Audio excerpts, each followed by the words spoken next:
College Redditors, what's the one high school habit each incoming freshman needs to stop doing on their first day of college? I'll start. Your life isn't over if you walk into class late. Just calmly go in and take a seat. You'll be fine. On the other hand, your life might be over if you wake up 50 minutes late for a lab or exam. One of the absolute worst feelings in the world for me, knowing I really needed to be there an hour ago and I fricked up the alarm, ignored it, whatever. Yes, IT will be on the test. After a test, you don't have to stick around. Pack your stuff up and leave quietly. If you're struggling, don't wait to get help.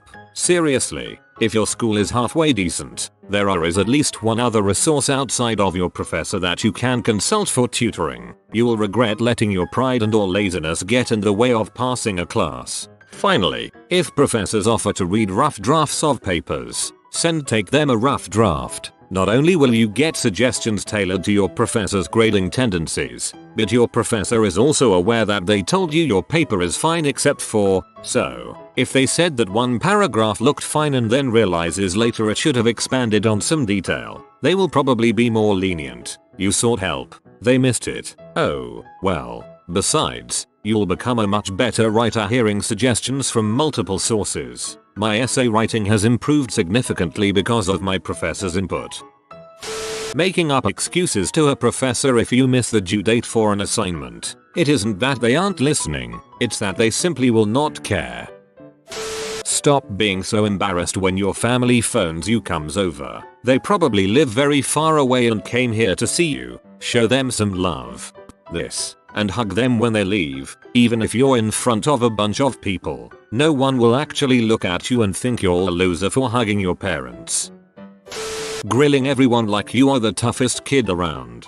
Going off this, acting like you're the coolest kid around is extremely annoying. No one cares about how much you drank last night. If it's that impressive, people will brag for you. My pet peeve freshman year was when kids would regularly swear when addressing professors because we're all adults now. My sister told me a kid in one of her classes swore while answering a question. The professor asked him to watch his language and the student replied, freedom of speech. Yes, the prof was black, and he was not happy. Go look at the college freshman meme page. Don't do any of that. TLDR, don't die. Just because you miss one class, doesn't mean you have to miss all your classes that day. Do every bit of extra credit offered. If you can redo a bad test for extra points, do it. If you can earn extra points for volunteering at some weird event, do it. If you get extra credit for attending every class session, go to every class session. Use every advantage they give you because every single extra point counts. I'm old and back in school, but as an example, in one of my classes, I did so much extra credit that I only needed a 20% on the final to get an A in the class. That knowledge is incredibly valuable when you have 3 other finals the same week. Send thank you notes emails to the professors you love, the ones that have made a difference or have gone out of their way to help you. Send it after the class is over and you've received your final grade to avoid impropriety, but do it and be heartfelt about it. They not only appreciate it, but, at some point, you may need a reference letter if you're transferring or going on to grad school. I have 2 former professors that still stop me on campus to ask how I'm doing and offer help if I need it. Never forget reference pages. Cite everything you've looked at, even if you're not quoting or using statistics from it, and if needed, buy an app or extension for Word if you suck at formatting. Do not forget references ever. Stop checking Facebook every 3 seconds. It's amazing how much time it will free up for you. Stop checking Reddit. FTFY. They need to shut the frick up talking to each other during class. I paid to come to the class and I want to learn, not hear about your adult escapades or drama. Spare us all and skip class. I hate this so much. There are always a few people chatting, thinking they are being so quiet and discreet because the prof doesn't hear them, and all the while everyone situated nearby can hear every detail of their inane chatter until you just wish Flanders was dead. Maybe not a habit, but a lesson, and I'm sorry if this is a bit negative or heartbreaking. There will be classes that, no matter how hard you try, you will be terrible with. I enrolled as an aerospace major because I wanted to change the world, despite being more of a history English person. I, by some miracle, passed my second calculus class with a D. I had absolutely no hope with my third calculus class. I had a tutor. I went to study sessions. I went to office hours. I was housed with engineers. But at that point, nothing could teach me how to get from point A to point B. It was basically magic, with some loose logic here and there. I failed that class, despite all my effort. I'm not saying that you will also fail, but that there will be classes that will be nearly impossible to ace. It's very difficult to get all round A's. But maybe that's just my engineering school. Here the engineering average GPA is just over 2.0 I believe. And, no exaggeration, the average math test score is 50% or below, so curving is completely necessary. And always check the class average before you panic, and wait for the curve. I got a 23/100 on my Calc II exam once. The class average was a 10/100. My 23% became an A. Giving a frick what your peers think about you, and having opinions about your peers based on trivial things like whether or not they wear their varsity jacket. But stop asking random people for a piece of gum when they take it out of their bag. Get your own gum. That last part really hits home for me. From here on out, save yourself some trouble and stop acting like a middle school jackass. Amen to that. I started in a freshman dorm. People crap in the showers 6 times in my first semester alone. Telling people what you got on Sat Act AP with AVR. No one will care. Asking people what they got on Sat Act AP with AVR. FTFY. You're going to class, not the club. Alternatively, to those same students about 2 months later, you're going to class, not to bed. As someone who grades a lot of papers essays, please let me urge you, do not, I repeat do not fall into the crowd that sets up teams for classes. I see this all the time, where people say okay I will go Monday, you go Wednesday etc and share notes. You are paying to go to class, so go to class. There are a lot of people who do this and get away with it, but you will very likely end up hurting yourself in the long run. You might hurt yourself in the way of not doing as well on a test because your friend didn't take the best notes, in the way of not preparing in a prerequisite class for a later class down the road, or you may be violating the school's academic integrity code. I just want to take a quick second to address that last one because it's very important and I think a lot of the people who screw up simply didn't take it seriously. Most universities have a zero tolerance policy for cheating. You may think you are getting away with it, but I want to warn you, teachers, professors do not need to tell you when you are caught. You can go the whole semester thinking you are safe, then suddenly get a nasty letter informing you that you need to go see the Academic Affairs Council. At that point, you are almost certainly hosed, and penalties are usually as severe as possible to use as an example. Please do not underestimate this. It's a lot more serious than high school. Furthermore, if you are farther along in your studies, you can permanently blacklist yourself in the world of academia, potentially losing job opportunities or the ability to go to grad school, which is becoming increasingly necessary.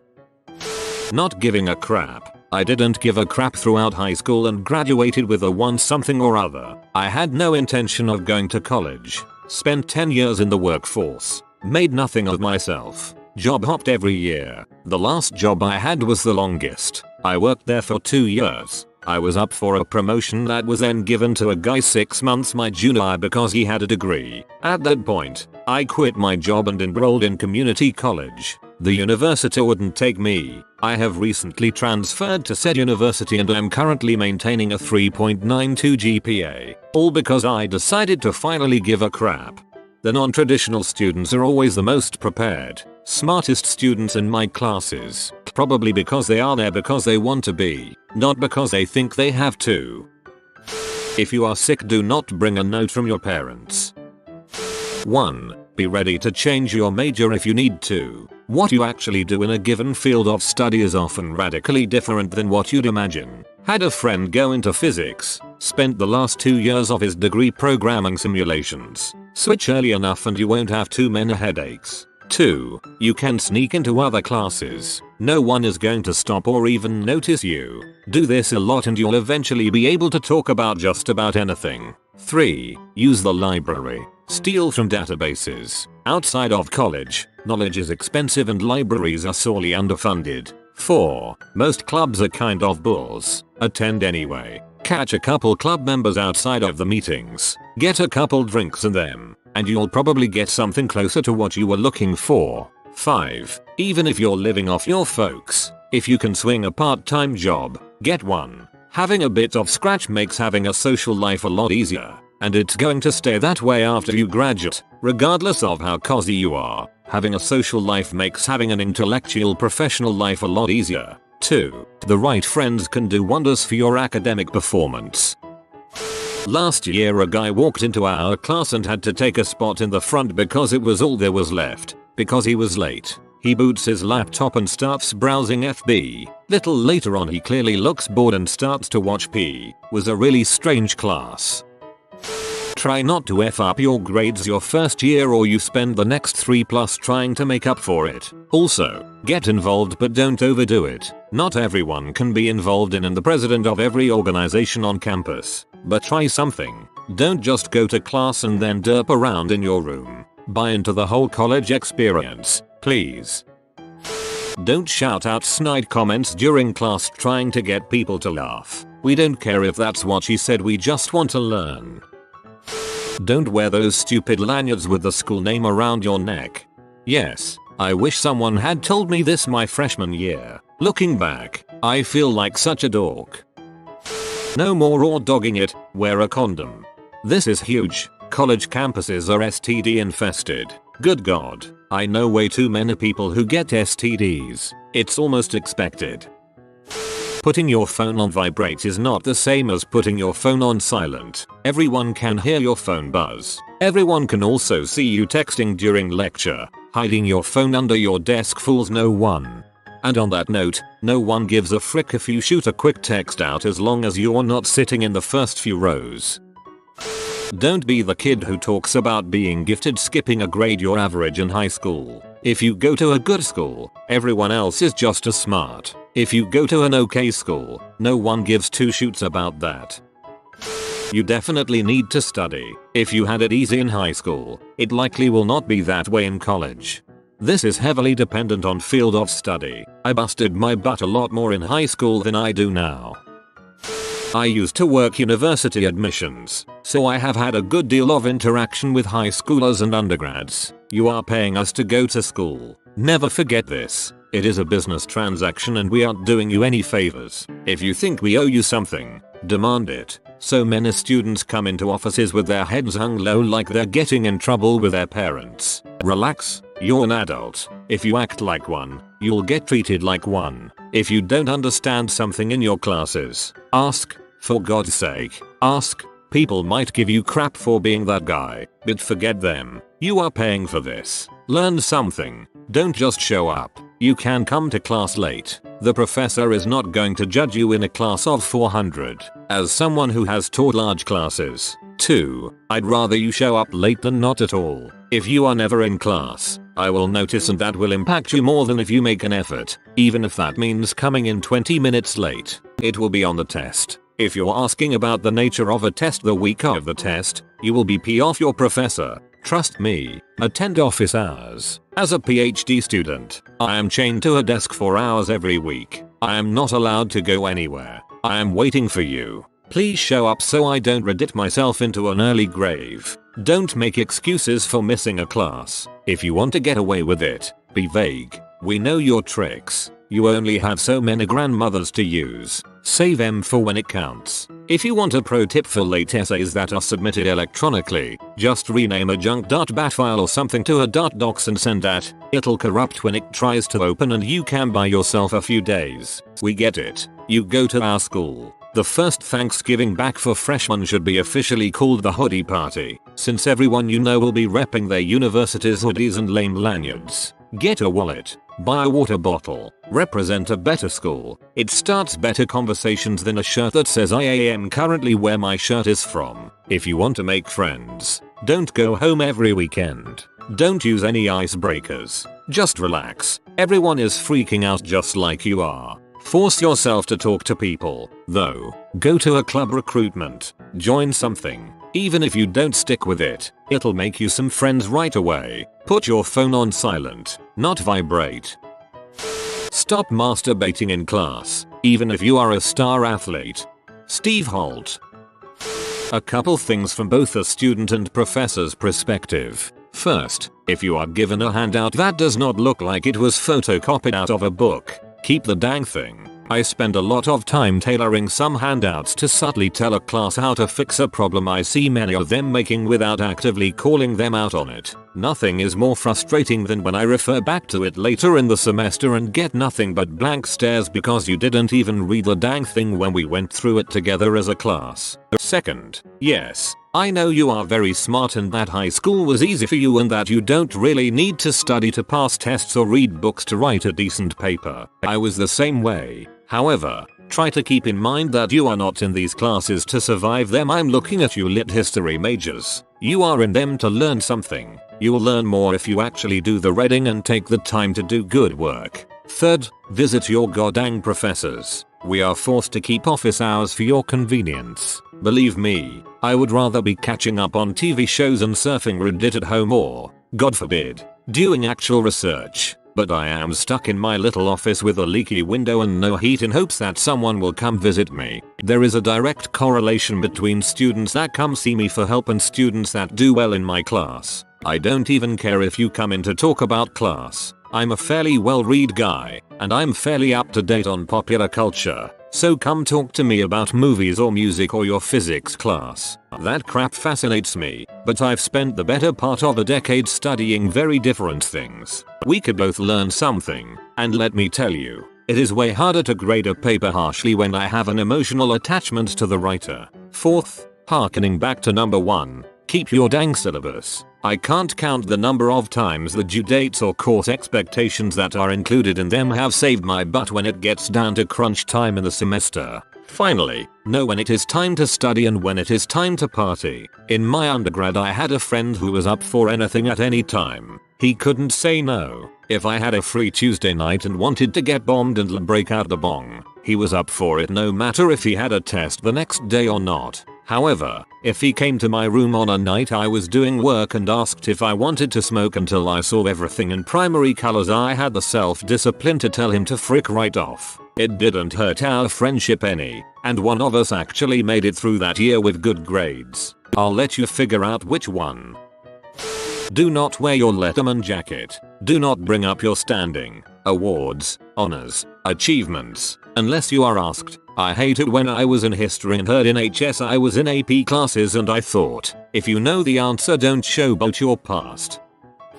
Don't see your professors as teachers, and in no way do I mean they're not those who teach, but I mean the fact that, at least for me and many I know, throughout your school career so far, the teachers have been viewed as these much older, almost untouchable people who have this huge status over you. Once I got into college, however, every professor I've had has been very approachable about everything. It feels like talking to an actual human being versus someone who could ruin your life by a single word or sentence. TLDR. Don't be afraid to talk to your professors like a normal person.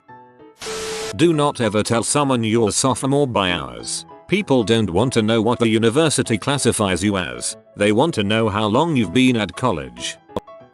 You're not the big man on campus your first year, although with all the new freedom and change of lifestyle you'll feel like the coolest guy to walk the planet. Remember, you're still a small fish in a big sea, and just because you have this new freedom you can't get a big head.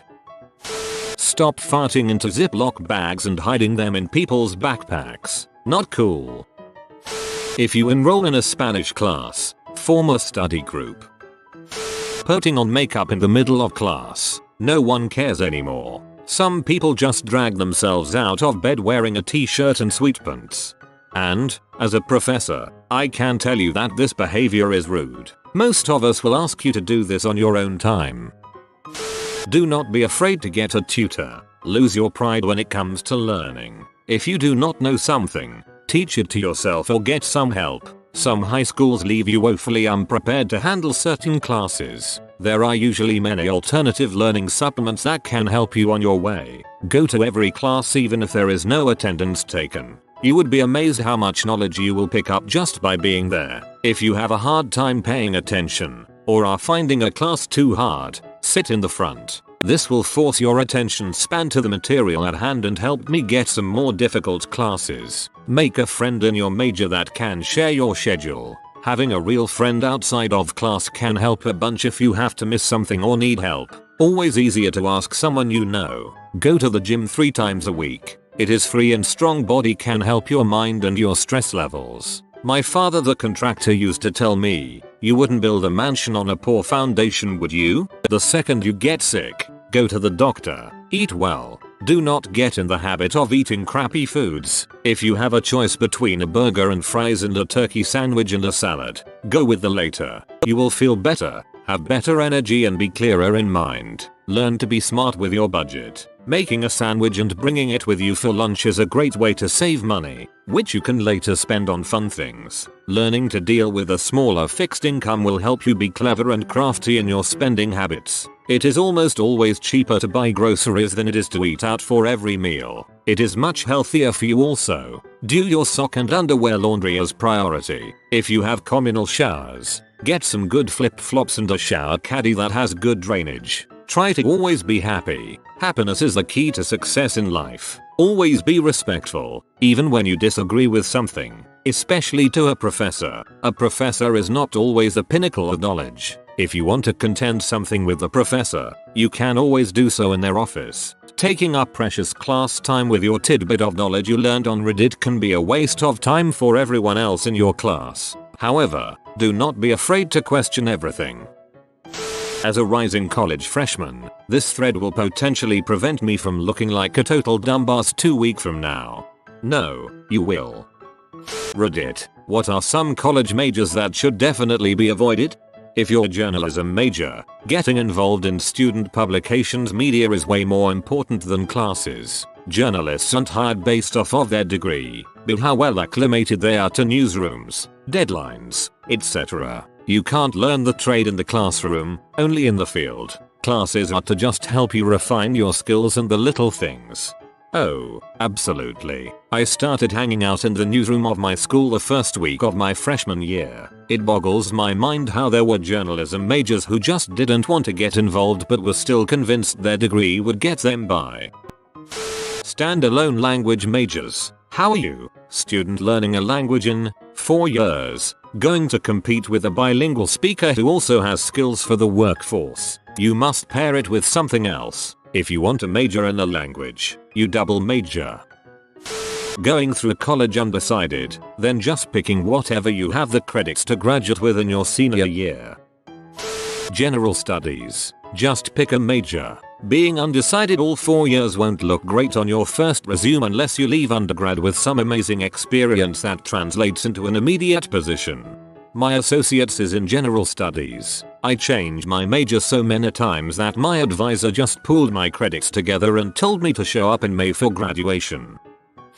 Foreign languages. If you plan on moving to the country you are majoring in, at least double major so you can do something there. I can't tell you how many people I knew majoring in French that wanted to move to France and work there. I double majored and so far it has worked out for me, but not so much for the people who plan to move abroad with no other degree or plan. I was a history major. 'Twas fun but no money. Now I'm a zookeeping major. Tons more fun and even less money. I'm just here to check if my major is listed. Me too. So far it's not. If you don't plan on getting at least a master's degree, avoid psychology. I've known several servers, bartenders, and receptionists that have their degree in psychology. Even a few that have ended up in retail. Not that I'll look down on those jobs, just that they clearly don't require a psychology degree. To get a job in the field you pretty much need to have a master's at least. Wish I could have figured this out when I was 18.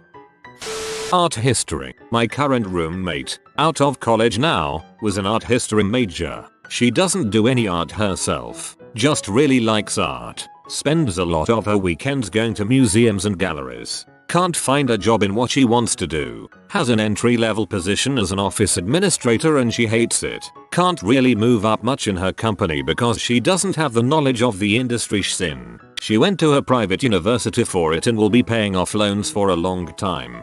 It's such a shame that this is the reality, because if I could have majored in anything without worrying about money, it would have definitely been art history. I managed to get a few classes in while I was in college and they were definitely my favorite. Oh boy, the weekly AskReddit that gives me an existential crisis. Neat. I'm happy to help. Unless you're 10,000,000% certain you're going to be a priest, preacher, rabbi, imam, whatever, don't waste your time getting a degree in theology, religion, etc. Kinesiology is popular but has a very limited job pool, at least where I live. Be careful when studying music. Most universities offer music performance and music education. Getting a bachelor's in music education means you're certified to teach at a school, and therefore has more potential of getting you a job. Music performance just means you got really good at playing your instrument. You still have job options, such as giving lessons, starting your own studio, joining a professional symphony, or just being a freelance musician. But those all have varying levels of difficulty and instability. For example, to get into a symphony, you have to be the best of the best, at least for top tier symphonies. So your probability of being hired depends solely on your audition. And to be a freelance musician means that there may be periods where you're unemployed. And even when you are hired by someone, you will go most of the time without insurance or a retirement fund. And then you have to factor in the location you're in. If you're in an area that's musically dry, you won't be finding any paying gigs unless you're a teacher. There may be plenty of people wanting your services, like churches, community bands, and musical pit orchestras, but you probably won't get paid. Non-accredited majors. Even if it sounds like a good degree, mechanical engineering for example, it might not be accredited, meaning it doesn't hold anywhere near the value. Major in something practical, minor in something fun. Major in what will make you money, minor in what you love. That's what my dad always taught me. I never Control F'd so hard in my life. Don't have to Control F when my major is the top comment. Biology. Unless you want to go to med, farm, vet school or graduate school, a BS in biology won't get you very far and you'll max out an earning potential early on. A lot of bio majors go back for their MIS or PhD because they're stuck at a low pay scale. If you already know that's what you want to do, you're fine. Make sure you do a BS and not a BA though. I'm starting to think that most degrees are like this now. It's like a bachelor's is the new HS diploma. So many people have bachelor's degrees these days that they're not worth what they used to be. I haven't seen it posted, but I'm curious. Is an environmental science degree worth anything? It's what I'm going for, and I was looking at getting a job working in national forests. Don't do something you dislike because you think it's a good career path. Work is going to be a major part of your life, so aiming for something that you can't stand doing is a bad idea. I'm fighting with that, sort of. I decided to major in something I love, but I hate it now because it's becoming a career instead of a hobby. The career I want is generally lower pay, but I'd rather major in that because I'd actually be happy. My last job was at a gas station chain, and I met at least 3 hourly gas station managers who had biology master's degrees. Blew my mind that they were attempting to pay down $120k worth of loans on $20 HR. Criminal justice. It seems to be the new default major for people who don't actually know what they want to do now that psychology is out of vogue. I work at a courthouse, and I never graduated college. Most of the new people are trying to get in with criminal justice degrees because it will look good on their resume, and there are a ton of people applying with that major. Very competitive.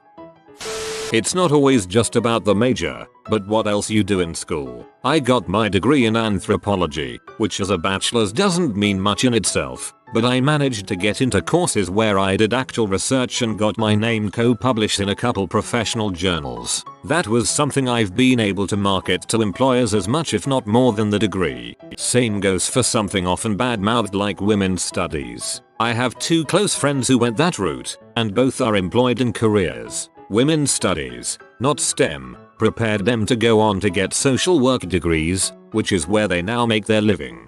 Agreed. College is the epitome of YMMV. An in-demand major helps, but doesn't mean jack if you don't put in the work to network and intern. A crappy degree held by someone who did internships for at least the latter half of their education will be looked at better than a good degree holder with no experience. So, incoming college goers, intern, network, schmooze.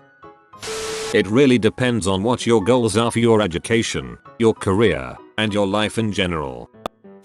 German polka history. Well, looks like I'm fricked because I majored in that and a comprehensive history of German beer steins. Is a bachelor's in psychology a mistake? What can I do with it? Social worker? Got it but haven't needed for a job, just stayed a massage therapist because I like it. Any good plan B options?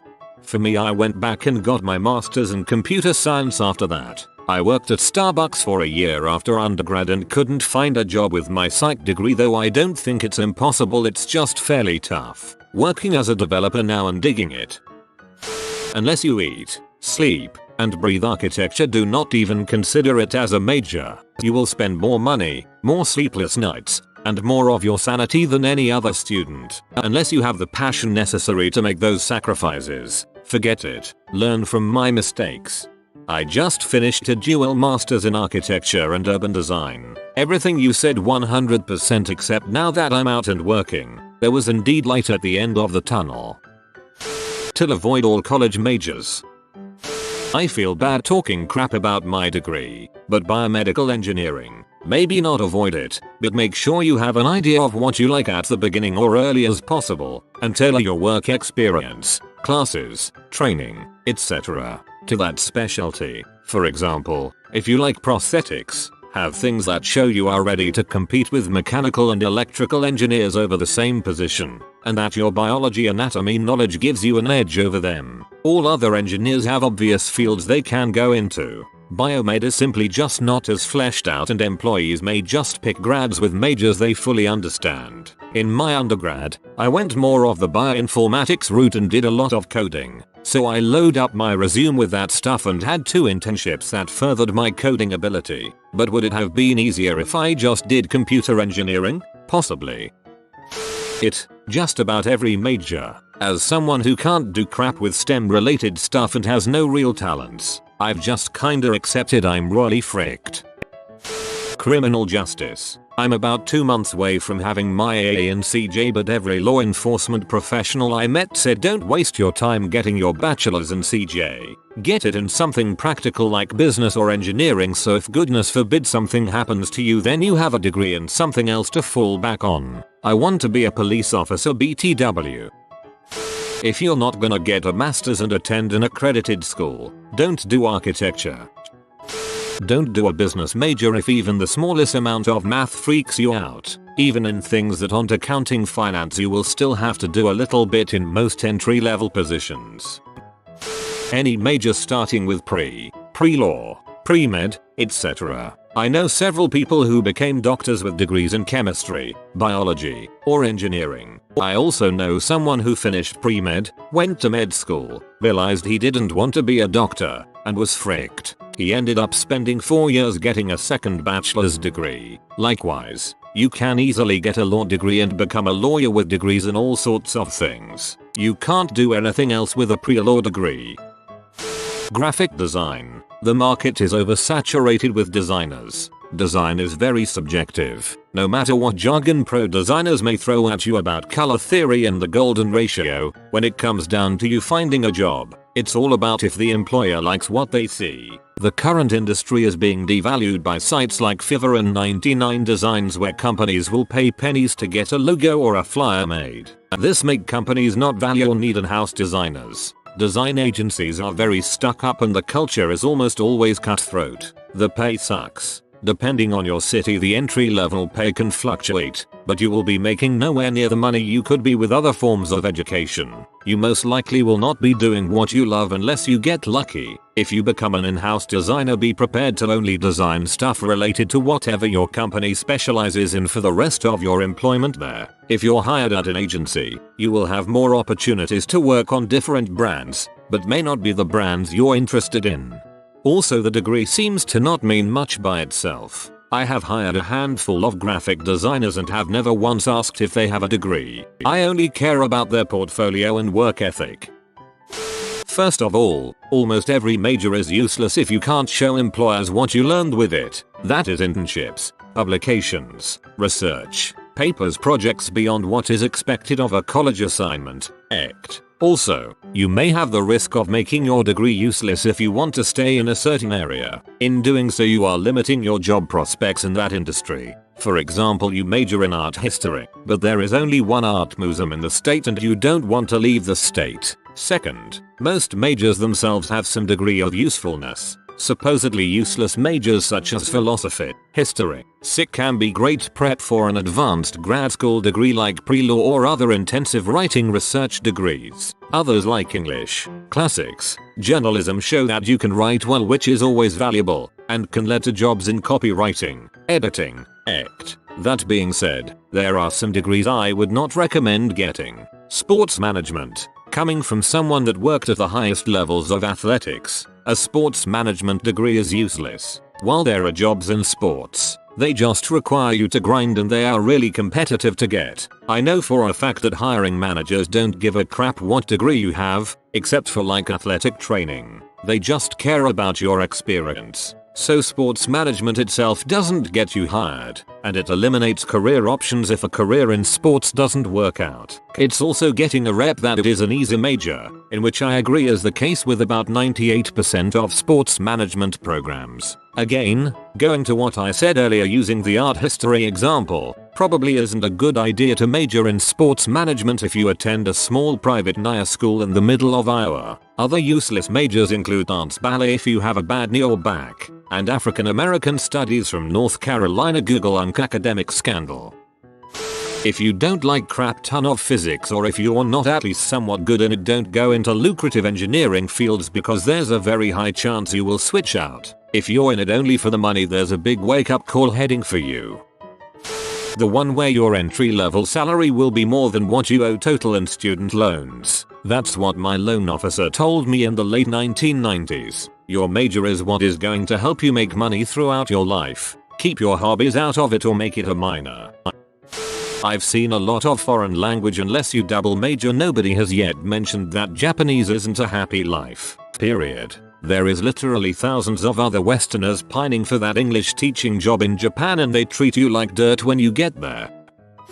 In the UK, if you can afford not to, don't do law. Many law firms I stumbled across prefer non-law rigorous degrees, linguistics, maths, hard science, and a conversion to law. If you get good enough grades, you might be able to get your degrees for free because some firm or in of court will pay for it. If you want to do IP law, just do science. Whatever area of science you graduate from is the area that you can do patents. Also, you can work in the patents office. If you don't want to do law, you will always get asked the question as to why you studied law and you are not trying to work in law, as I got when trying to get a job in PR. Finally, if you want to be a solicitor, forget the LPC. A new super exam is coming out in 2020 and you won't need to spend £10 20k on the LPC to qualify. You will, however, still need 2 years work experience, so get that now. Don't go to college unless you know what you want to do. We've been looking at this all wrong. Start with where you want to be in 10-15 years and then work backwards. What's between you and that place? If college is one of those things, then go to college. Looking at it the wrong way is how we've ended up with $1 trillion in student loan debt. Don't just go to college for the sake of going to college. It would literally be cheaper to travel around the world, and you'd learn more. Gender studies. What are your worst college roommate horror stories? NSFW.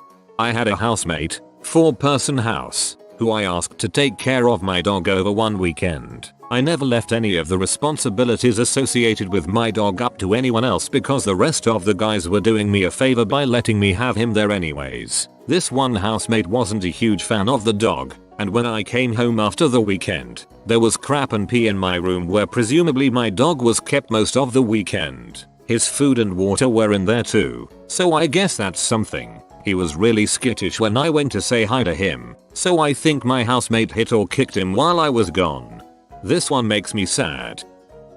I had a university flatmate who was a bit crazy. It started out with her just stealing my food. I couldn't leave anything in the kitchen for more than 12 hours or she'd have it, and putting passive aggressive notes up in our kitchen calling me a liar. I have food allergies, but apparently I was making them up. She was nasty to anyone I had over. She took all my crockery and put it on top of the cupboard so I couldn't reach it and I had to climb up and get it all down. She then convinced all of the guys in my flat to take the kitchen furniture and pile it outside my door so I couldn't get out of my room. I got the flu. She spent a day screaming at me through the wall whilst I alternately cried and slept until my parents came and drove me home. It got to the point where I was considering dropping out of university, but I asked to be put in another flat as a last resort. I got moved into a flat with 5 guys and it was so much messier but so much nicer. When I was a freshman, my roommate basically had his girlfriend, whose own room was on our floor, move into our small dorm. They were banging all the time for 4 solid months. I'm waking up, freaking, going to sleep, freaking, got back from class, freaking. It was completely out of hand. It was every day at least 5 times for months. There were empty bulk condom boxes everywhere on his side. I basically couldn't be in my room. One day, I just wanted to come home from a long day, sit down and play Mortal Kombat with friends in my room, but you guessed it, the B was locked. I went to our lounge, dejected, and told my friends I really just want to walk in there, sit down, and play just to spite them. One friend looked up at me and said, "Why don't you?" I was shocked. Then I nodded and said, "Yeah, why don't I? Let's go boys." So without even knocking, 12 people followed me as I unlocked the door, walked in, refused to acknowledge them, turned on my Xbox, and we played for hours. They just sat there for a while dumbfounded. That's the same week I changed rooms. Next one wasn't too much better, but at least I could be in it. This happened to my cousin. I was there to witness the aftermath. My cousin is an international college student who had just moved here and barely spoke any English. He moved in with another roommate to offset the ridiculous cost of a NY apartment. His roommate met a pretty cute girl. However, he discussed it with my cousin and agreed that there was something odd about the girl. He didn't want to fully commit to a relationship just yet, but they still hooked up. My cousin also said that his roommate still talked to other girls, but didn't move farther than that. One day my cousin and his roommate were having breakfast in the kitchen. The girl had slept over the night before. The girl wakes up and goes into the kitchen and picks up a knife and stabs his roommate in the neck 3 times. My cousin freezes in shock but then picks up his chair and tried to fend her away. She then takes the knife and stabs herself in the chest. Everyone survives. My cousin cried and called my dad, telling him he hates America and wants to go back to China. "Dad, America is just like it is on TV. Everyone is just stabbing each other." She got mad when I moved her clothes to the dryer after they'd been sitting in the washer for a day and a half. I just set their wet clothes on top of the dryer if they didn't move it in a timely manner. If they complained, I would just tell them I don't know what in their washers dryer, safe or not. Besides, it was likely when my wash was done their clothes would still be in the dryer anyways. B didn't pay rent for 3 months and we didn't know until after our lease was up. Was just resolved 6 months ago and graduated 2 years ago. Will never sign a joint lease again. Similar experience. Never sign a joint contract.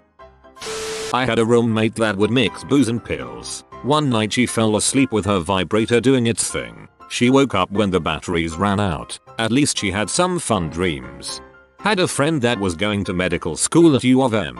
He liked to mix booze and pills. One night he did his thing, vomited in his sleep, and aspirated on it. His girlfriend found his body the next day. He was smart and had a promising future. Instead he died like an idiot. Don't mix booze and pills. I've never resided in a college dorm, but I just want to share that once I was in a Skype call with my good friend, who does reside in a dorm, who left his mic on when he left for an extended period of time, allowing me and the other 2 people in our call to hear all his roommates, like 5 other dudes, arguing about who ate the last Pop-Tart. It got pretty intense. Is this what dorm life is like? Freshman year college had bunks. Drunk roommate comes home before me. He sleeps on top. He drank too much. He wet the bed, like an open fire hydrant apparently. I came home later and sat down in a flash flood puddle on mine soaked to the core. Needless to say, I threw it in the shower and told him to get me a new one. Dollars to donuts. He just drunkenly pee on it before climbing up to his. I had a friend who confusedly peed on the pile of dirty clothes in his closet once. Late to the game, but here it goes. My favorite roommate story is from freshman year. My roommate came home drunk one night and wandered into the dorm basement. She was too drunk to find a bathroom, so she peed in the dryer, not the washing machine. The dryer. I'm half horrified, half impressed, given the fact it was a front loader, and in an incredible twist of fate, the next day she forgot her clothes in the washing machine. Some kind gentleman paid to put them in the dryer for her, and it just so happened that it was the one she peed in the night before. Sometimes I think karma isn't real, and then I read a story like this.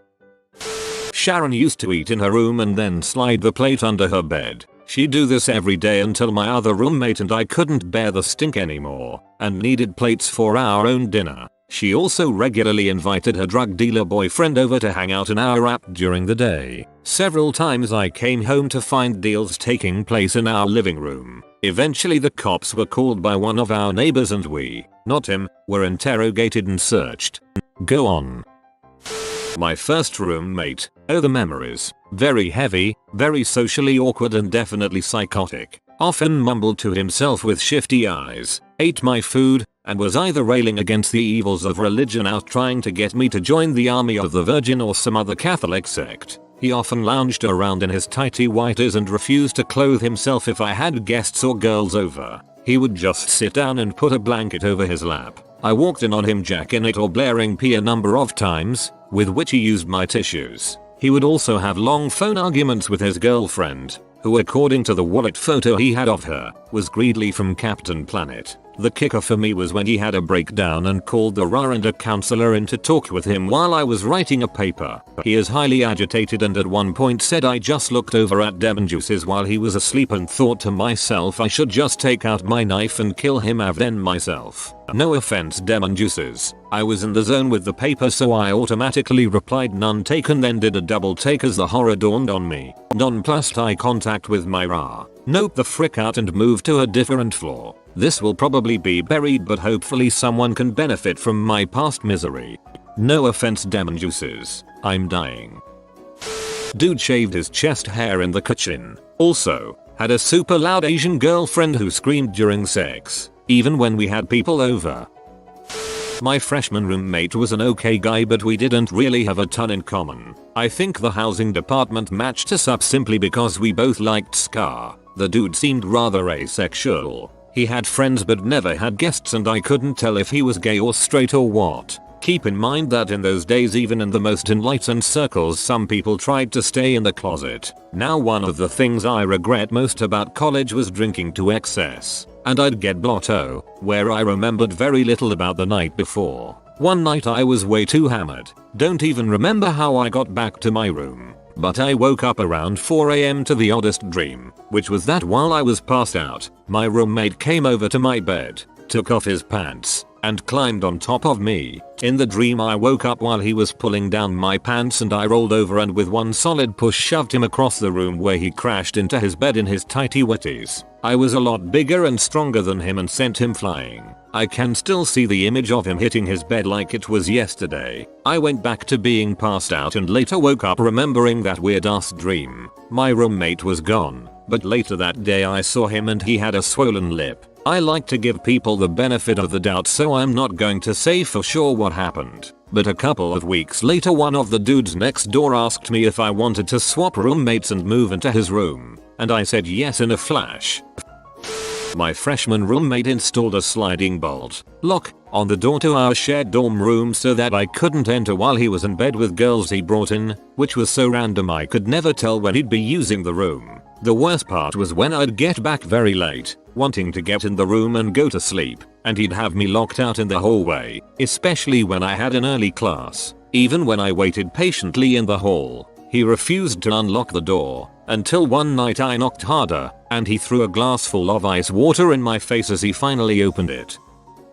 My roommate and his girlfriend's anniversary happened to be on Valentine's Day. On the morning of, I awoke to smell of chocolate fondue and noticed him making chocolate dipped strawberries. I commented on how nice he was for doing so, to which he replied, "Yeah, and if she's lucky she'll get a chocolate dipped dong after." Now I thought he was joking, but later that night I heard a scream, not out of the ordinary if you knew their sex life, but that's another story, followed by the door slamming. I went on with my night and figured it was not a big deal. The next morning I saw him in our kitchen and he apologized for the scream. Me being naive asked what happened. His actual response, "I wanted to give her dessert, so I poured the fondue right onto my dong." He then had rushed to the hospital to get his burns treated. I could never look at him or chocolate fondue the same. Fun fact, if you temper chocolate correctly, that is, melting it to 120-ish deg Fahrenheit, adding unmelted chocolate, then cooling it back down to under body temp, then you could chocolate dip your banana. Don't expect the chocolate to harden though, as your wiener will keep it just a little too warm. But chicks still love chocolate.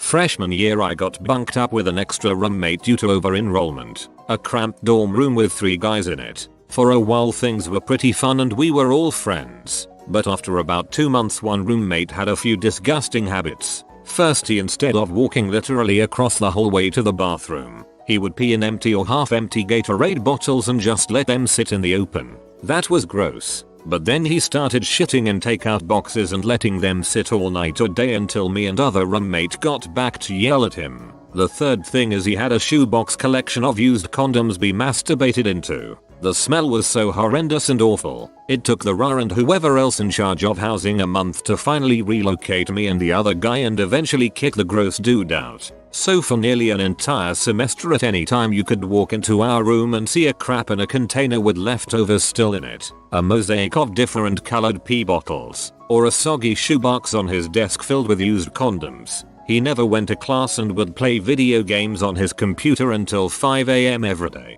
I still think back on it nearly 10 years ago and am blown away with how long it took for any administrative intervention to happen.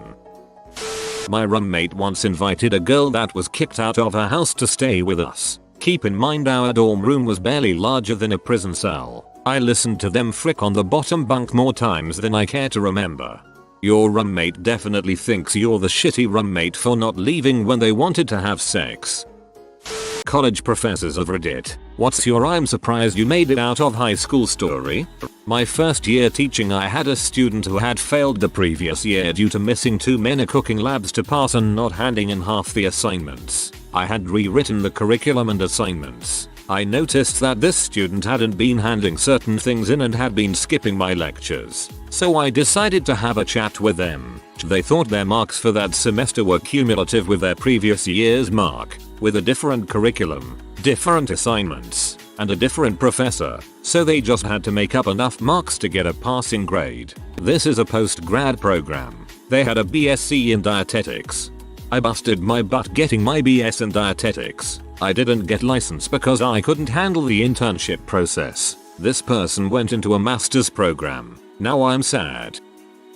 I once got an exam essay that mentioned how much Mandela hated the Jews. After scratching my head for a bit and wondering if I'd missed some obvious signs of his anti-Semitism, I realized she meant Mengele, as in Joseph Mengele, the Nazi angel of death. Hard to think of a worse person she could have confused him for. Not a college professor, but I worked in my university's writing center for a while. I had a girl come in with a research paper bibliography that listed my mom as a source several times. When I pressed, she told me her mom looked up everything and sent it to her and she just put it in the paper. She told me she had always done it that way. I teach at a community college that doesn't actually require a high school diploma to attend, so I've seen a lot. Mostly it's native English speakers who are virtually illiterate. No abstract or critical thinking skills at all. One wrote a paper about the causes of the Salem witch trials. She sided with the accusers because she'd seen some stuff, clearly not understanding the assignment. Another insisted I approve every word he wrote to make sure he was doing it right, when in reality he was wanting me to feed him answers since he didn't do the reading. Yet another wrote in a discussion board about Lord of the Flies. I like how they saved all the flies. That was my favorite part. If you've read the book, you can guess the look on my face. Once had identical twin sisters who turned in identical essays. Both were directly plagiarized from a Google search and received identical zeros. At least they stuck to their theme. Not me, but a friend who taught in the politics department received a paper about guerrilla warfare in South America. It was so poorly written she couldn't tell if it was a typo, or if they genuinely thought Colombia had been overrun by a Planet of the Apes style revolution. ETA. This was in the UK and English was the student's first language. My mother and I were once watching the news and there was a story about Lebanese guerrillas. She said, "Ain't that awful? Women on women." There have been disturbingly high numbers of students on a performance-based music degree who can't read music. Not musicologists or conceptual composers who could in theory get away with it. No, these were people turning up expecting to study Western classical performance. There was even a master's student once. Not a professor but an undergrad. I was taking an American history course. Our professor was from Maryland and was probably in her early 40s. This kid asked her if she was one of the Pearl Harbor survivors. He couldn't grasp the fact that she was very much not alive at that time and that Pearl Harbor was not a harbor in Maryland. In the final year of high school I had to intervene during a practical exam when a student attempted to heat a plastic petri dish of water using the blue flame of a Bunsen burner. That student is a paid teacher now. I read this twice. And the second time the first paragraph was even more painful, and your concluding comment even more relieving. My wife has had multiple students who are fundamentally technologically illiterate. Numerous students have had no idea how to use Word or Excel, including one who used their email as a word processor. The university provides students with Office. There have also been students who struggle with installing programs on computers. What's disconcerting is it's becoming an increasingly common issue. As an older millennial, the idea that kids are becoming less technologically proficient is so bizarre. I had a student include numerous images in a term paper. A different student came to my office a week after the final and asked me why she had failed the course. She hadn't turned in a single assignment or written the final. I did once write a short paper on the use and interpretation of emoji over time. It was a nice excuse to use them in a serious academic paper.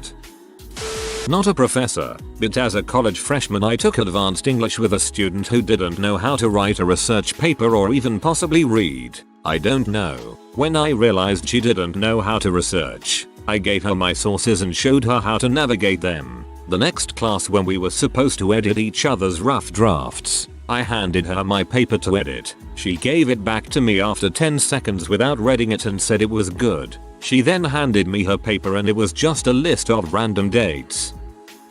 I taught English as a second language at a community college for a decade. My colleagues and I were pretty tough on the academics, but it paid off when our students started regular classes. Often I ran into my former students around campus and asked them how things were going. I lost count of the number of times they expressed disbelief at how badly their native-speaking American classmates were at writing sentences, doing math, and giving presentations in front of a group.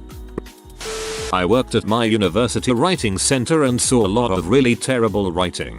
So many poorly written essays. I really don't know how you can graduate from high school without at least being able to perform simple tasks like point to your thesis statement. The whole point of a writing center was to teach students to correct their own work, but there was a direct correlation between how awful a paper was and how likely the student was to throw it at you and say, "I'm going to go have lunch. Will you have it fixed in an hour?" then try to leave. The tutors all got really good at an authoritative, "Stop right there. Sit down. Now let's talk about how you are going to improve your paper." The most frustrating papers were the science majors. I could never tell if the paper was terrible or I just wasn't following the details of their experiment on chlorinated aliphatic hydrocarbons or whatever. The absolute worst was the English master's degree student who came in several times with absolute gibberish. To be fair, English was his second language, but are you absolutely sure you do not want to consider a career change, my good sir?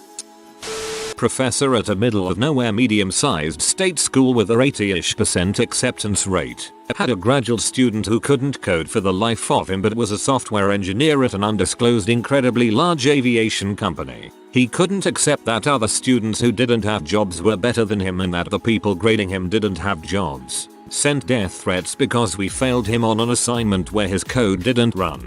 He complained to the higher ups and got a C. I bet he was covertly outsourcing his job for a fraction of his salary and was pocketing the difference. Either that, or he was lying about his career.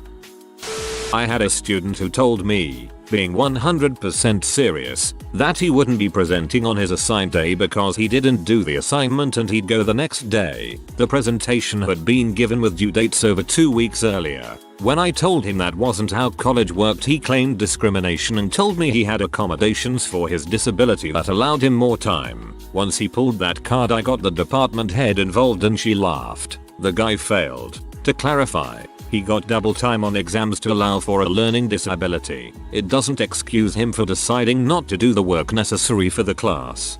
Okay, and as someone who does have accommodations, the etiquette is to ideally ask before the assignment is due and explain that you're having issues with it. If you have to ask on the day of, you leave it to the instructor's discretion whether they take marks off or not.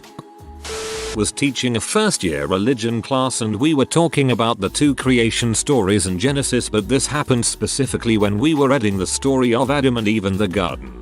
I told my class that a colleague of mine joked Adam had a C-section because he wasn't conscious when God took his rib and made Eve. The class had a giggle, but one student raised their hand and seriously asked why everyone was laughing because men have the ability to regrow their ribs once in their life thanks to this original moment. I felt horrible.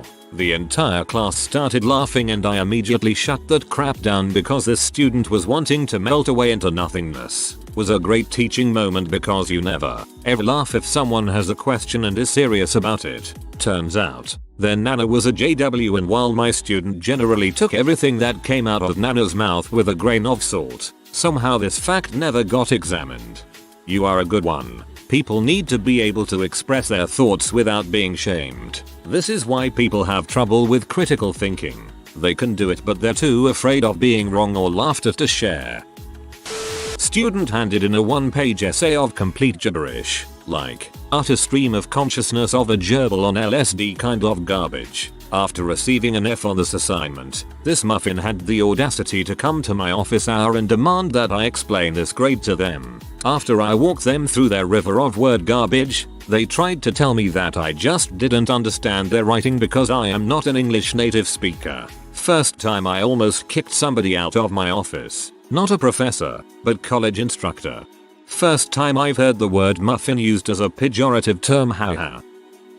I used to take physics. I had a student who had gone to a decent private high school tell me the value of pi was 2.28. I can kind of understand the 0.28, because that's 2 pi, but I don't know where the 2 came from.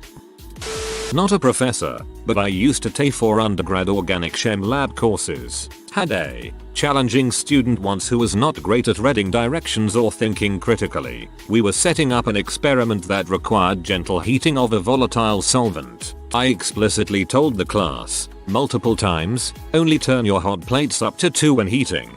These things get very hot. Maybe 30 minutes later I'm making my rounds through the lab and I pass said guy's fume hood and notice his reaction is smoking. I look closer and see that all of the liquid in his flask is gone and it's just a charred, black smoking mess, which is still heating. I ask, student, what's going on with your reaction?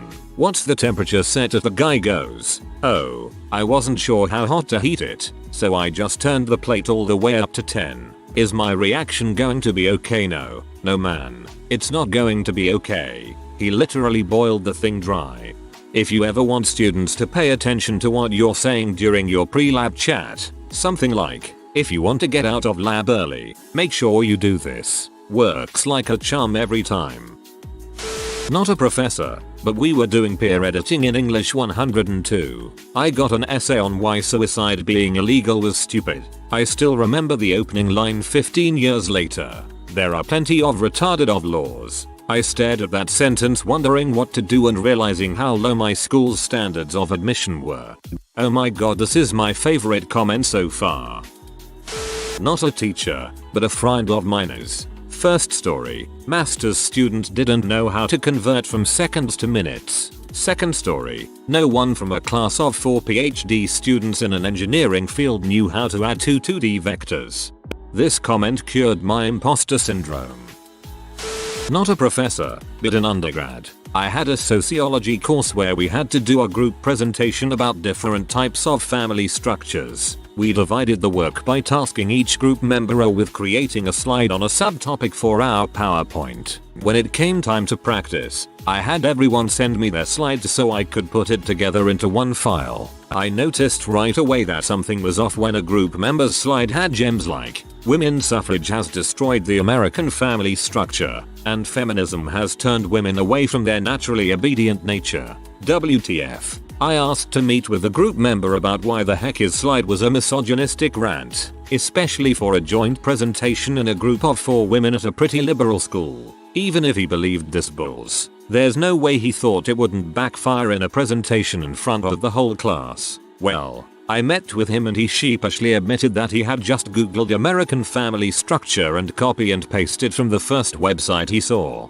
He didn't realize it was offensive. He hadn't read anything on the slide that he had just sent to the group to present. I didn't believe him at first, but I found the website that he used and he quite literally just copied from some random angry incel's personal website. It was a group grade, so I just ended up doing his slides for him. He read what I gave him verbatim and we got an A. I took the grade and was relieved to never work with him again. This is the first story in this thread, I believe. Oh, the things I have seen copy-pasted in academics.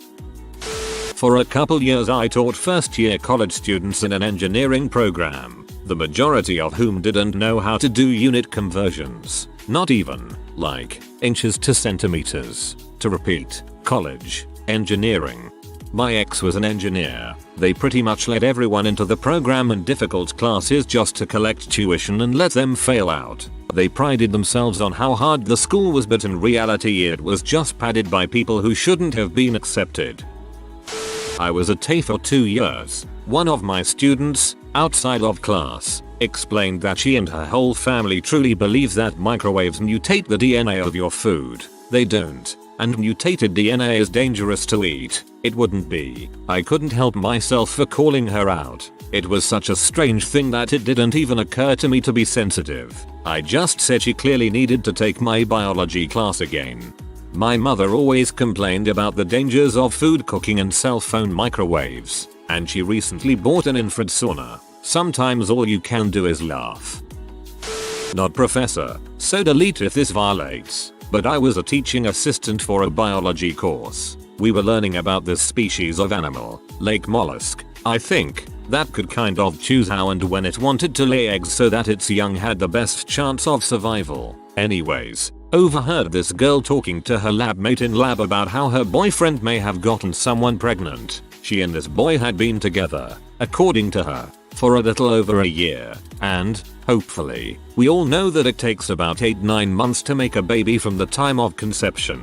So, the girl's lab mate asked if she was going to break up with him since he cheated on her. This girl looks her straight in the face, no joke, and said he didn't cheat on me. Her lab mate was taken aback, but asked if maybe she had misheard. Nope. Long story short, this girl thought that humans could choose when to begin the moment of conception, and her boyfriend had told her that the baby hadn't been processed until after they'd gotten together and that he'd slept with this other girl over a year and a half ago. She genuinely believed the story, using what we had learned in class about the mollusks as proof. I knew her as an acquaintance outside of this class, too, and last I heard, she was still with this guy, and yes, the baby is his. I had to break to a classmate that you don't pee out of your vagina. She was 23-ish. It came up because she made a very confusing statement about giving birth. Unfortunately, I don't remember what it was. I used to work at an English help lab at my university. I had no problem helping the English as a second language students because they had a tough challenge working outside their primary language. What killed me is how some of these native English speaking kids got out of high school still writing incomplete sentences, run-ons, tense disagreements, and having basic vocabulary and grammar errors. I went to an engineering school, so yes, some of these guys probably were good at math and bad at English, but you still need to be able to communicate. I don't have any one good story, but I will say that there was no pattern. Inner city kids, suburban kids, country kids, East Coast, West Coast, South, North, Midwest. whatever, all have the capability to graduate high school and still write incoherently.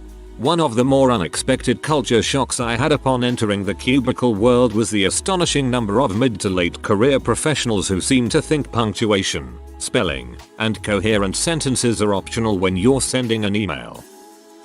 My friend's student teacher, early 20s, about to graduate college, is working in a lower elementary classroom and spells words wrong all the time. Everyone can have a brain fart now and then, but this is a few words every day. Here she is, teaching the kids, and there are misspelled words on the board every day. Honestly, I wouldn't hire her. Being a good speller should be one of your skills when you go into elementary teaching. I have a bunch of over-egoed dickwads who think they're the crap because they were the best coder in the high school, then whine and complain at the assignments I give them. They never admit they're not as good as they thought they were. They never admit they need help. They just whine that I looked at industry code once and it didn't look like this or something about their imaginary internship with Google. So they never get the help they need and they never try because they think they're better than the degree. Maybe they were the best programmer in their high school, but in college, pretty much everyone here was the best programmers in their high school as well. I think that could be symptomatic of them never really being pushed before. I've noticed that when people coast for the longest time on natural ability without really facing true opposition, they are the first ones to either give up or blame the issue in someone else. Holy frick, just got one. So I teach both in-person and online classes. Our courses use Moodle as our course organization thingy, and the ebook we use for the online section of the course I teach is through another website. So you need to buy the access code, go to their website and do assignments there. To ease with the access of the site, I recorded a video of myself navigating Moodle, mock purchasing the ebook code, going to the website, registering the code, and navigating the ebook showing all aspects of the site to the students. I then posted that video so it's quite literally the first thing you see in the Moodle page. Fast forward a couple semesters to this one. The midterm opens up in the 15th of February and closes 30 days later. I get an email from a student to the effect of, "Hey, so I've been waiting for you to upload materials to Moodle only to find out it's in an ebook. I'm confused and don't know how to get access to it. Like, there's legit no way to make up half of the material before the end of midterm access." I just sigh. Whenever the world idiot proofs something, the world makes a better idiot. My father. My graduate school classmate wrote "America is a country that has been around for thousands of years." It was a group paper on social policy. I was a lecturer at a prestigious R1 state university. Some of my students were excellent, most average, and a few were barely literate. One particularly heartbreaking example comes to mind. I had a football player in class, and he could barely write on the sentence level. I think he had just never been expected to learn how to write since he was an athlete. When he failed his first paper, he came to me and asked how to improve. We agreed that he'd come to my office hours, and we would work through the process of writing a research paper together. Y'all, this kid worked so hard. Every week he'd show up, and we'd talk about how to write an intro paragraph or how to build evidence in the body of a paper, etc. He wasn't going to get an A in my class or anything, but he was definitely on track for a C, with a little extra recognition for how hard he worked all semester. When he turned in his final paper, he had significantly improved over his previous paper. I pulled him aside and asked him about his process this time around. With absolutely no guile, he told me that he told his brother what he wanted to say, and his brother wrote it down for him. I was bound by the honors council and a sense of duty to my other students to do what I saw as the ethical thing, which was to fail him. But I do think about him sometimes, and that was 20 years ago. He tripped at the very last step. I had similar experiences with athletes at the R1 I was at and occasional instructor for. They just kept getting passed along because they were talented athletes, and some could barely write a sentence.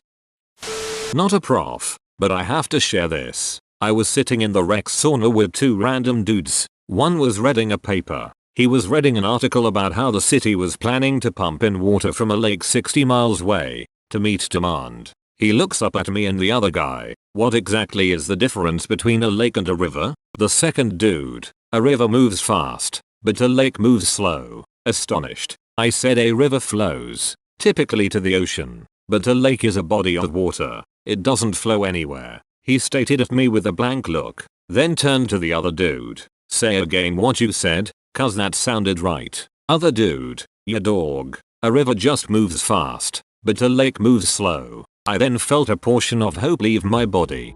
You are wrong. Most lakes do flow into a river that drains them, just slowly. Lakes in endorheic basins don't flow, but they are the minority of lakes. Here's a bit of a role reversal. I'm not a professor, but a student, and the professor was the one that made me question a few things. Looking back, he may have just had a brain fart, as he was very intelligent math-wise and will remain one of my favorite professors. One day in his Calculus 1 class, someone asked him a question regarding a homework problem, and he decided to draw an example on the whiteboard. His example had to deal with the angles of light that affect the length of a shadow cast by a pole. It was a nice diagram, except for one thing. He put the light source on the same side of the pole as the shadow. Every student who was paying attention was thinking the same thing. Then someone pointed it out. My professor disagreed. The rest of the class began to chip in. The professor then proceeded to try and convince a class of calculus students that a shadow is cast towards the light source. For half an hour, my brain melted. I think he ended up giving up and just moving on. This dude probably realized his mistake and lost sleep over it for weeks.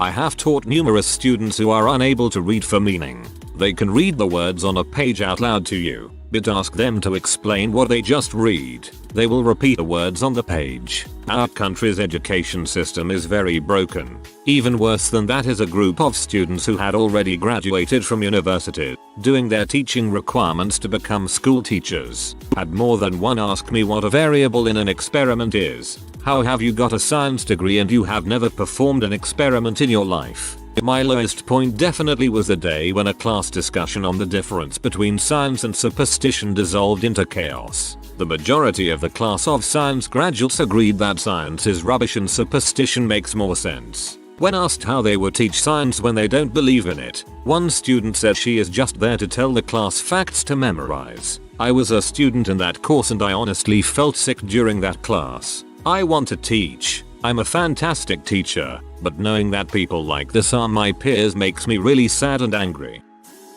Worked as a TAFE for a group of professors who taught a new remedial algebra class for students who had a non-traditional pre-college experience or who hadn't taken enough math in high school to take even basic college level math. I didn't work much with students. My work consisted mostly of grading and doing the homework assignments and working exam problems to catch errors or things that might confuse people. An early section on exponents really tripped up one student. When a professor saw his grade, he instructed me to meet with the student to try to help get him on course. Upon reviewing his exam, I realized he had problems with negative numbers. I quickly sketched up a lesson about how exponents worked with negative numbers. But I was floored when his first question was what are negative numbers? I spent an hour and a half working with him to no effect. I'm not even sure he even believed there was such a thing as a negative number. Later in the semester, he failed to grasp the idea that fractions had decimal equivalents, had no hint of how to approach a story problem, missed every exam problem involving percentages and utterly butchered the use of parentheses and brackets.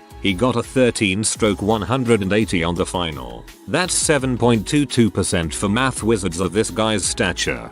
I feel personally attacked by that last sentence. College admissions officers of Reddit. What is the most ridiculous thing a student has put on their application? The amount of students who glue Rice to their applications to Rice University is too dang high. My favorite email I ever received was a reply to an admission where all the kids said was a why we made IT. I printed that out for my desk for sure. Remember, kids, if it doesn't say it's an automated email, don't reply like it is. Graduate school admissions. Our application requires 4 separate essays. This student wrote all 4 as a long, drawn-out love letter to one of our faculty members. The faculty member wasn't taking new students into the lab and had never met or talked to the prospective student. The student had taken all the info for her love letters from his website in addition to providing a list of his publications, also from his website, that she had read. I walked away from reading her application with zero sense of who she was but having learned a lot more about the faculty member. That's something you don't read about every day. Less ridiculous, but we had an applicant send in a book they wrote and published themselves. It was difficult for us to really read it, because for some reason the book really stank. We just put it in their file and shut the door. University admissions in France have been a bit of a mess this year since they're changing the system. So some people decided to be funny and send in applications where they say that their motivation to go to university is to win the class struggle and start a revolution. Some of them got in. This is because universities have been swamped with a huge number of applications but have only had 3 weeks to answer them, leading most of them to just sort students based on their averages. 3 weeks. In the UK we've had a similar system for years, but the deadline to get your applications in is January. October for Oxbridge. Jesus, no wonder you guys are freaking out. I am a college soccer coach. I was at a college recruitment event. At these events they hand out profile booklets. In the section of interesting facts, one of the players' buyers had an ad for a car that he was selling. Not an admissions officer, but I can answer this. My email address. Some kid in India put my email address on all of his college apps. I've gotten copies of some of his applications, with everything from his photo, Aadhaar number, taxes, blood type, address, grades, to his grandparents' phone numbers on it. Basically how it works is admissions sends me his offer, I forward it to him, he calls school to change contact info, school clarifies with me, he gets to go to college. Kid super lucky. I speak English. B. Don't delete spam emails. C. Will have a hard time stealing a 17-year-old Indian dude's identity as a white woman in Los Angeles. Someone wrote a very lovely and extensive essay on how they wanted to go to Vanderbilt for an application to American in DC. My high school counselor told us about kid who did something similar. He sent his essays to the wrong schools, but when he realized what he'd done, he sent them both photos of himself with his foot in his mouth and they both accepted him. I know a college admissions person, and one time they told me that a student wrote down that they can distinguish bra cup sizes by a simple glance at a woman. They were not impressed. Seems like he'd be interested in studying abroad, or two. Whitewater farting. He meant whitewater rafting. A moment of silence for our fallen comrade, FFTPHLP. My college proudly advertised that in my class, we had an Oreo stacking champion. Never figured out who it was after 4 years. It was your professor. At a law school I was considering attending, the admissions people told the story of a woman who had sent in a shoe with her application along with a note that said, "Now I have a foot in the door." Actually, not to quibble, but she had a shoe in the door. If she wanted to get her foot in the door, she needed a hacksaw. I once had an applicant come through who put that their preferred name was the turtle on their college application. Well, it's your own dang fault for not having a species field. Poor turtle had to make do with the name box. An applicant literally wrote something along the lines of, "Please don't accept me, I don't want to go to your school," in the addendum section of our application because his parents forced him to apply. Another time an applicant submitted a essay composed of Japanese characters that when put through Google Translate turned out to be a loosely translated version of Cat in the Hat. There is a math and science school in my state and, according to a friend of mine, there's a part of the interview process where they offer to reject you if you don't want to go, since so many parents forced kids into applying. That they were a people person, because they had multiple personalities. Not an admissions officer, but I wrote a 750-word admissions essay describing the smell of baked potatoes. Maybe not what they had in mind, but I got accepted and went on to attend that university. The worst CV I ever saw as part of an application to a graduate program was a barely intelligible, unformatted mess that included such bits of information as she likes to spend her free time reading and her favorite book is 50 Shades Grey. Why waste time, say lot word when few word do trick? I won't say how I know this person, but he answered an essay question asking what he would do if he had $100 by explaining he would go to the local playground where homeless people congregated and host a mini Olympics where the homeless could compete for the 150 burgers he purchased with the money. The idea was to feed them but also do a study in human behaviors. This was for Johns Hopkins and I am pretty sure they were not pleased. Haha. He would have gotten away with it too, if it weren't for these dang ethics boards. Not an admissions officer, but a couple years ago, a girl sent in an application to my university in larger than normal packaging. Someone in the admissions office decided it was suspicious looking and might be a bomb. A section of campus got shut down and bomb squad got to use their fancy toys to figure out it was just a regular application that the girl attached lights to so her app would stand out. That they were dead. The mom was still in denial and sent out a ton of applications. Could it be she honestly wanted her dead kid admitted into their dream school? When I was young, my grandfather often took me hunting for peasants. He meant pheasants. To be fair, this was a Princeton application, so for all we know he might have also meant peasants. Sounds like someone I had class with in high school who had wealthy lawyer parents. He called everyone peasants and ended up getting arrested for posting online about his plan to shoot up our school. He escaped severe legal punishment because of said wealthy lawyer parents. When I applied to medical school, one of the application essays had a prompt that asked us what we would do if we did not get into medical school. I wrote that I would go to law school and become a lawyer specializing in prosecuting medical malpractice. I ended up getting an interview and had a good laugh about it with one of the interviewers. Did not get into that medical school. Till I worked too hard on my admissions essays. One of my high school teachers used to read a newsletter that highlighted these type of things. My favorite one was this. For one, the essays the application asked. Ask yourself a question and then answer it. The student's response. Do you play the tuba? Number. He got accepted. True preparation for college. The bare minimum. I intern in the admissions office at a decently prestigious private California university and overhear the counselors making decisions. They regularly shout stats across the office to get other people's input on whether or not to accept deny applicants. There was one kid who was right on the edge of what we normally accept, the lower end of the spectrum. My boss shouted out his stats and got mixed responses. Then she said the infamous phrase I'll never forget. But guys, I Zillowed his house. It's $4 million in Los Angeles. They freaking let him in. That was the determining factor for this kid's college career. I will never forget sitting there in horror listening to them joke about his wealth. I have so little respect for college admissions, at least at my school, and the administration after hearing that. Anyways, that's my yearly comment. Have a good night everyone. Potential donor family alert. I work with a few colleges, and they def bend the rules for a few well-off students that they think can be an expanded source of revenue. Colleges have to fundraise constantly, so it's good to connect a few rich families to your school so that you can hit them up for naming rights to a new lab space, auditorium, or building.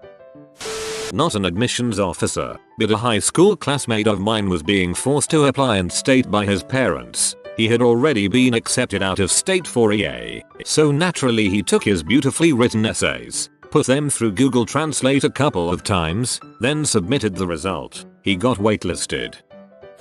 TLDR. Many prophets coming in proclaiming to be on mission from God to deliver new books of the Bible to my wife. My wife was an admissions counselor for a small, well-known Bible college in downtown Chicago. She got tons of crazy applications. Quite a few came in from people proclaiming things like, I'm the prophet Robert and I've been given a prophecy and written them down. I need this degree to get this added to the Bible. One particular time she was at work and it was towards the end of the day, so most had already gone home. Well, they had a walk-in prospective student come to the office and wanted to meet with an admissions counselor. My wife was the only one left for the day, so she went into a fairly small conference room to speak about any questions he might have about the school and how to go about the application process. This man was a middle-aged male who didn't look out of the ordinary. About 10 minutes into their meeting, this guy starts slowly going off the rails about his testimony, life story, even though my wife never asked for it.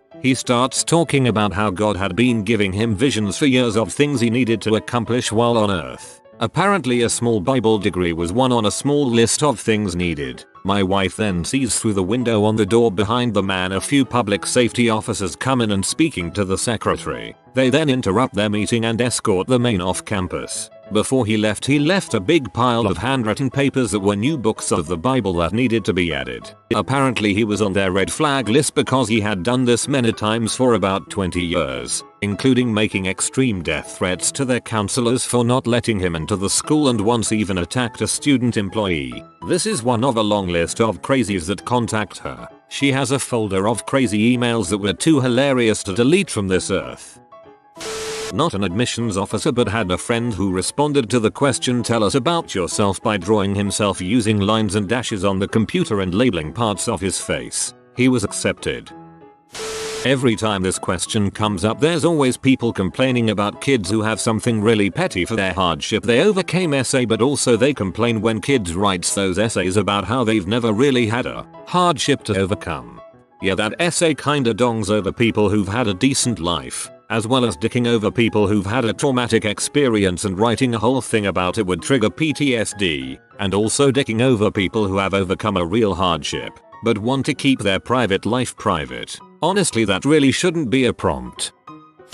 I'm out of the business now. I finally got a real job, but I was the transfers guy in addition to regular freshmen. There are two cases that stick with me. The first was a phone call. A mom called in telling us her daughter should be let in with a 2.4. I was candid with her and told her it wasn't going to happen. She was well below our requirement. The mom started weeping. I mean, really honest weeping. I tried to calm her down some and asked her what this is all about. Parents generally just get pee, they don't give you the reaction this last gave me. She tells me she just found out she has late stage brain cancer and she doesn't have anywhere for her daughter. And she hasn't told her yet. She had about 3 months. So basically just enough time to help her daughter move in for freshman move-in day. I had her send in some documents from her doctor and took it to the director, and he made a special exception. We also made sure the girl had housing. It felt good to make a difference. Second case was a transfer who had a cumulative GPA of 1.78. I went to snap the denial off on that one before I saw the case had a pile of transcripts that hadn't been viewed. I popped up his star, military, transcript, and it looked like he joined the Navy after flunking hour of community college. There was boot camp, then buds within 3 months, then team led, then pages and pages of blacked out lines. I made the argument to the director that the guy who had 10 pages of spec ops leadership was in no way in heck going to flunk a college class, and that his transcripts be ignored and he treated as a fresh applicant. Director agree, and I got a call from Africa on a satellite phone the next day saying thank you. The dude showed up a couple weeks later to thank me in person and shake my hand. That a pretty sick story. Well, something I can answer. I have a few favorites and I'm on mobile, so sorry for formatting. For their GPA they put 95. One student listed their high school as IDK. One student listed their intended major as teaching and their minor in principal. I asked one person how to spell their name and they had to ask their mother how to spell it. Multiple people have actually tried listing their IQ as a reason for admittance. If you get to write your own personal essay, do not write why as the title and the entire essay be why not. Maybe not too ridiculous, but they stuck with me. I'm sure that last person was super smug thinking their essay was genius. My brother applied to a religious private school and one prompt was, "In what way does God encourage you to pursue law?" His answer was not applicable. He got in and used a scholarship to negotiate funding at the schools he wanted to go to. A guy with a very sketchy work history in property investment applied for a law degree. His application was based on relevant experiences. He was subject of multiple, and some ongoing, lawsuits. It was mostly a rant about how he thought his lawyers were incompetent and he could do a much better job. He included a photo cropped out of a group shot at a bar, used monologue quotes attributed to himself, including something along the lines of "I want to break down the barrier between success and spectacular success." My sister had to write an essay for a super Christian college she was applying to, and she wrote about the struggles she faced being atheist and got accepted. I had a student apply for a master's program, but the student didn't have a college degree. MBA programs let you do that. I wouldn't be surprised if there were other programs that do too.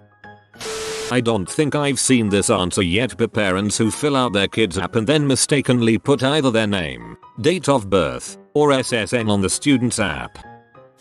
One guy said he botoxed his balls and that they were smooth as eggs. I forced my best friend to apply to a college he wasn't super interested in where I was applying. There was a section of the application where you describe your hobbies, past experience. He wrote walking as his first one with 17 years of experience and gravity as his employer. He got in. As a prof, not admissions, we are tasked with admissions for our doctoral program. One year, a student from a small school was applying and mentioned his lack of research experience. This is an approximate quote from memory, despite the fact that my school lacks the facilities to support student research. I have spent the last year performing observational research on the effect of marijuana on motivation. Lol, I wonder who his subject was. I applied to Sarah Lawrence with my Why Our College essay being about how I heard about them from the Princess Diaries books. I got accepted. I alone can fix it. He did not elaborate what it was. My cousin said please in like 96 font. I kid you not. In undergrad, you needed a 3.5 to apply for the honors program.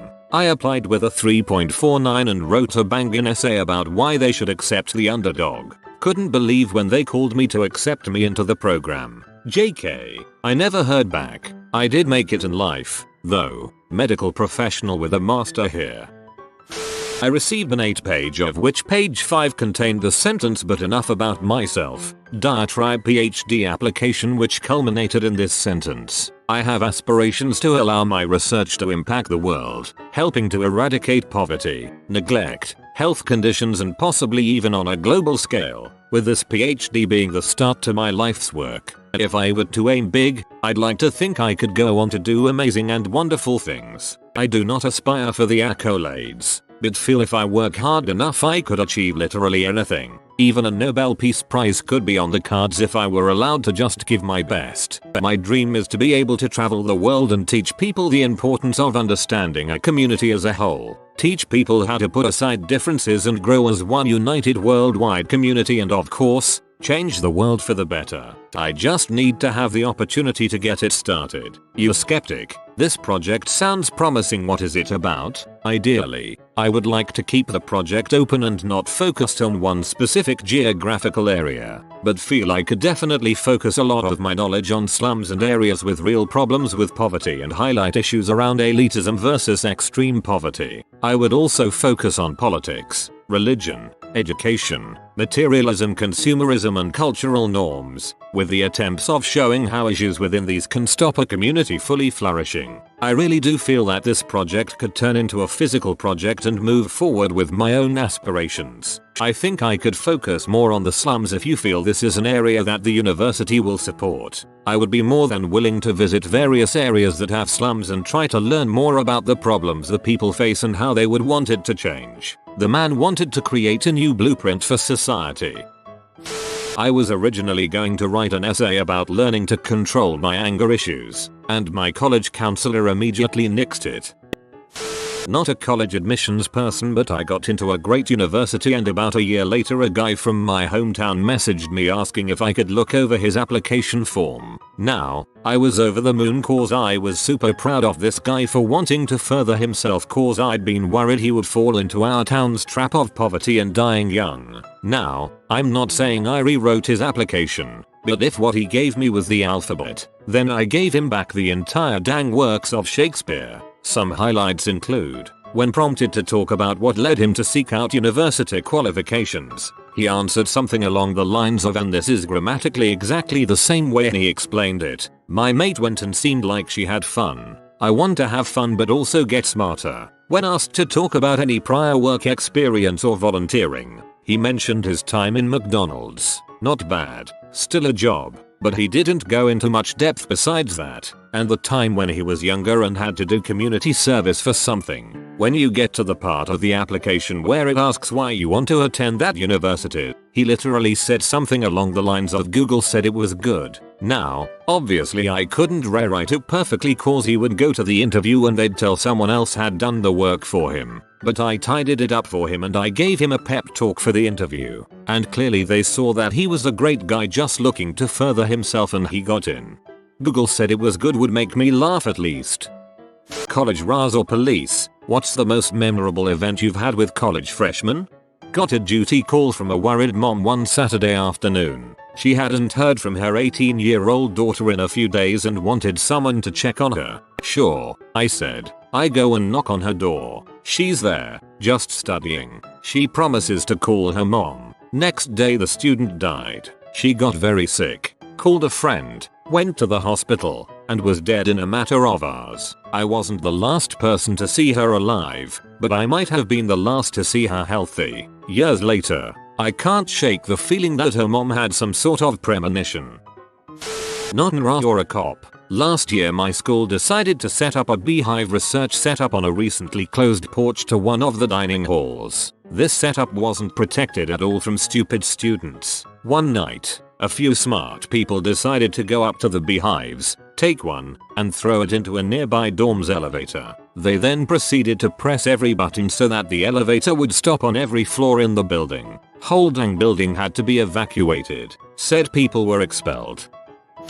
A girl delivered a baby in her dorm room and claimed she didn't know she was pregnant. To make matters worse, it was a Catholic all-girls school and the baby was delivered by the biology teacher who was a nun. A similar story to that, during freshman orientation, at a Catholic university as well, a girl gave birth right in the middle of the second floor dorm lobby. She said she didn't know she was pregnant.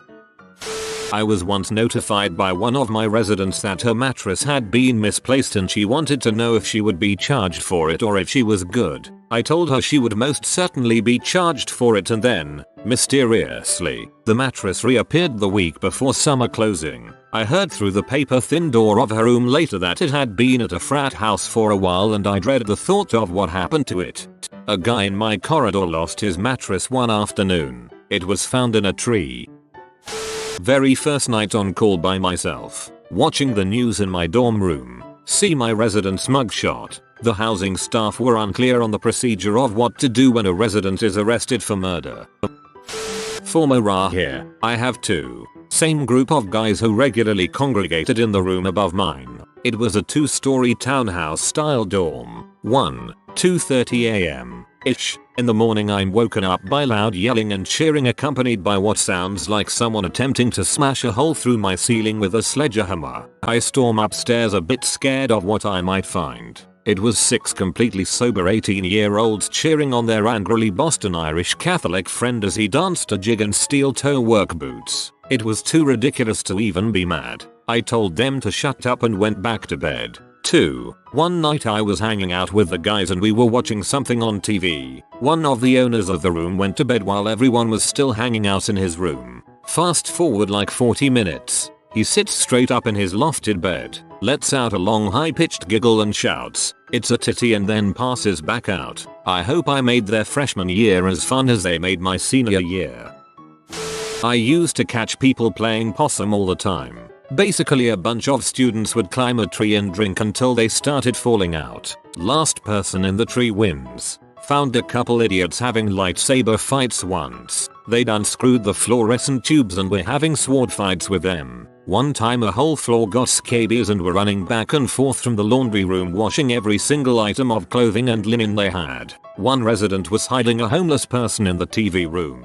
Residents were welcome to have friends on site and they were also welcome to stay in the TV room and the rec center after lockup. They just had to pull the door closed after themselves when they left. This guy was staying in the TV room with his homeless friend until the RAs finished their rounds, locking him in the TV room, going back and sleeping in his own room and then waking up early to go back to the TV room before the RAs came around in the morning, unlocking everything again. I woke up around midnight one night because people were firing Roman candles at one of the buildings. We were having problems with some local kids who kept playing pranks on the residents and naturally I assumed it was them. So I called campus security to deal with it and they ended up rounding up my own residents. After I gave them all write-ups, one of them asked me why I didn't tell them beforehand that they weren't allowed to set fireworks off on campus. Not my haul, but still pretty memorable. The RAs from one of the other residences on campus came to us with one of their problems. They kept finding human feces outside one of their buildings and assumed it was one of our residents playing pranks on them. Completely reasonable. We had a weird group that year. I told him that I would keep an ear out. When it kept happening, one of their RAs had a stakeout and saw the feces being dropped out of one of the windows. Turns out this resident was setting toilet paper down on his bedroom floor, crapping on it and dropping it out the window because he didn't want to use the hall's bathrooms. On the final night in the halls, I found a room of people each pouring a beer directly into the carpet for their friends who had left uni before the semester finished. Best 2 years of my life. After Thanksgiving break, all of the peepholes had been stolen from every door on the second floor. Apparently they just twisted right out and somebody needed a collection. International kid went to the fish market. They bought live crabs and lobsters, then proceeded to keep them in the fridge drawer alive for days. Safe to say the vegetarians and the vegans refused to use the fridge, and it caused so much grief and drama. A long time ago, group of freshmen in a 4-man suite got permission for a pet somehow from the housing office. They didn't specify it was a freaking pig. The smell was unbelievable. That lasted a couple of weeks until the dean of students finally gave me and the housing office the power to threaten expulsion.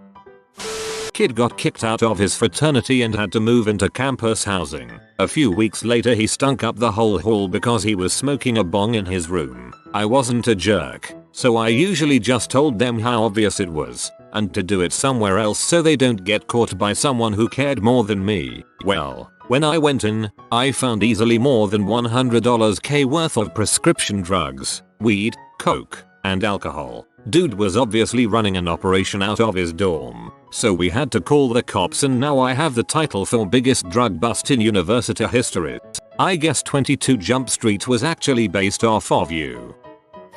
I have a couple. Resident was giving another resident a BJ. He says he's going to CM. Ends up peeing in her mouth. She doesn't spit it out immediately, opting to instead run down 2 flights of stairs, outside, and onto the lawn to spit it out. Everyone knew. She was pretty chill about it. Same summer. Boy versus girls pranks in the bathroom. Girls turned it up a notch and took a bunch of pads, tampons and ketchup and went ham in the boys' bathroom. It was all fun, except for one very shy boy who it made very uncomfortable and complained to me. Last, as a freshman orientation leader, we have like a serious time where the new students can get things off their chest, talk about stresses, things they're scared about going into college, or the weekend in general. Most kids often talk about being excited, having a good weekend, being discriminated against, coming out, etc. Generally manageable topics. One kid ends up confessing that he is seriously depressed and would actually beat both of his parents. No amount of training prepares you for that. Utter silence for literally 3-5 minutes. Luckily one of my fellow staffers found something extremely caring and comforting to say. Don't remember what she said. I was just glad that someone was talking. My first year as in RA I had 3 students on suicide watch. 2 of them left and the third ended up out of the funk he was in. There is little training that can prepare you for being told that you have to keep eyes on a kid who may kill himself. Forget about trying to know how to connect with them when their stuff is happening. I went to a small liberal arts school in the middle of nowhere, Tennessee, in mountains and forest. You could store your hunting rifle or bow at the police station, and, during certain times of the year, hunt on the larger 13,000-acre campus. One of the infamous boys' dorms layout was 2 doubles connected by a bathroom. I wasn't the RA for this dorm, but I heard about it in one of the larger meetings. Apparently, the head RA received a complaint because one guy's suitor had shot and killed a deer and hung it in the shower so he could skin and butcher it. Blood was everywhere. Okay, so I was only in RA for 1 semester, but my top 2 stories are: one time 3 of my residents were in the elevator and 2 of them decided to jump and set off the sensors, so they were trapped in the elevator. I was on duty so I had to deal with it. I didn't know what to do so I called the hall director on duty, who called the repairman. The repairman said he would be there in an hour, so I had to be there waiting, keeping an eye on the situation. So me and some friends of the people stuck grabbed lawn chairs, snack and filled our Yeti cups and tailgated the event. When the hall director on duty showed up, she saw we had it handled and were enjoying ourselves, so she joined the fun and started singing hello from the other side to the kids in the elevator. The other memorable event was, one night a couple of my residents bought ghost peppers to try and see who could handle the heat. Well, one kid who was Thai said my food is way spicier than this, eats one whole, and starts another when the heat sets in. We had ranch and tortillas ready for people to eat to cool down. After everyone was done eating, me included. We are just hanging out in the lounge. The kid who had been cutting up the peppers went to bed before us and his room is right next to the lounge. About 5 minutes after he went to bed we hear him screaming. Apparently he didn't wash his hands and had started jerking off. He was in a lot of pain. So we threw him a bottle of ranch and left the room so he could apply it to his area. Then the rest of us washed our hands very thoroughly. RA and campus ends here. I have had many encounters with drunk etc. freshmen, but I have a couple I will never forget. One of them was during my first year as an RA living on the 4th floor of my building. I woke up to knocking on my door at around 3 AM coupled with the screaming of "there's people freaking in my bed." Alright, I guess I better not ignore this one. So I head out and see this freshman who reeks of alcohol and stumble towards his room. Plot twist, he doesn't live there and the two students half clothed open the door. I send him off and go back to bed to be woken up again 15 minutes later by more knocking. Guess who is back? In one hand he has a water bottle and in the other he has a trimmer in the other hand. Now I'm 6'4" and he's pretty tiny, so it did not end well when he tried to shave my beard. Ended up tossing him back in his room onto his bed and finally got to go to bed. Not an RA but a first-hand witness. My freshman year of college I lived in a building with super long hallways and went to school in central PA. The 2 days that we were affected by Hurricane Sandy, 2012 I think, and by affected I mean severe rain and higher than normal winds. Classes were cancelled and we were told not to leave the dorms unless it was an emergency. So what happens when 400 plus bored college kids are forced to stay indoors? Start a multi-floor jousting tournament. Each contestant had to sit on a skateboard and try to knock their opponent off their skateboard while being pushed at pretty decent speeds. Was definitely one of the best unofficial freshman icebreakers I've participated in. Sadly got busted not too long after people started yelling war cries down the hallways. I have two really memorable RA experiences. Purdue late 90s. The first is a really terrible one. I was in RA at the same time as Jay Severson. Jay was shot and killed by a resident that was a big drug dealer. It shook Purdue heavily, but especially the RA. Were actually called counselors. Community. The other, me specific. One was a freshman who had a father that was super hard on him. One night I came back to the dorm and he's in the hall with a bottle of Jack. Just hammered. Purdue dorms are dry, but I told him just get rid of it and go to bed. 5 minutes later he walks to my room with the bottle and I told him I have to write this up now. I never wrote people up. He then just breaks down. Snot tears breakdown. He was planning to kill himself that night, so I spent the next 2 hours talking to him and convinced him to see someone professional the next morning. He passed out in my room and in the morning he called a real professional and began therapy. I didn't write him up for alcohol.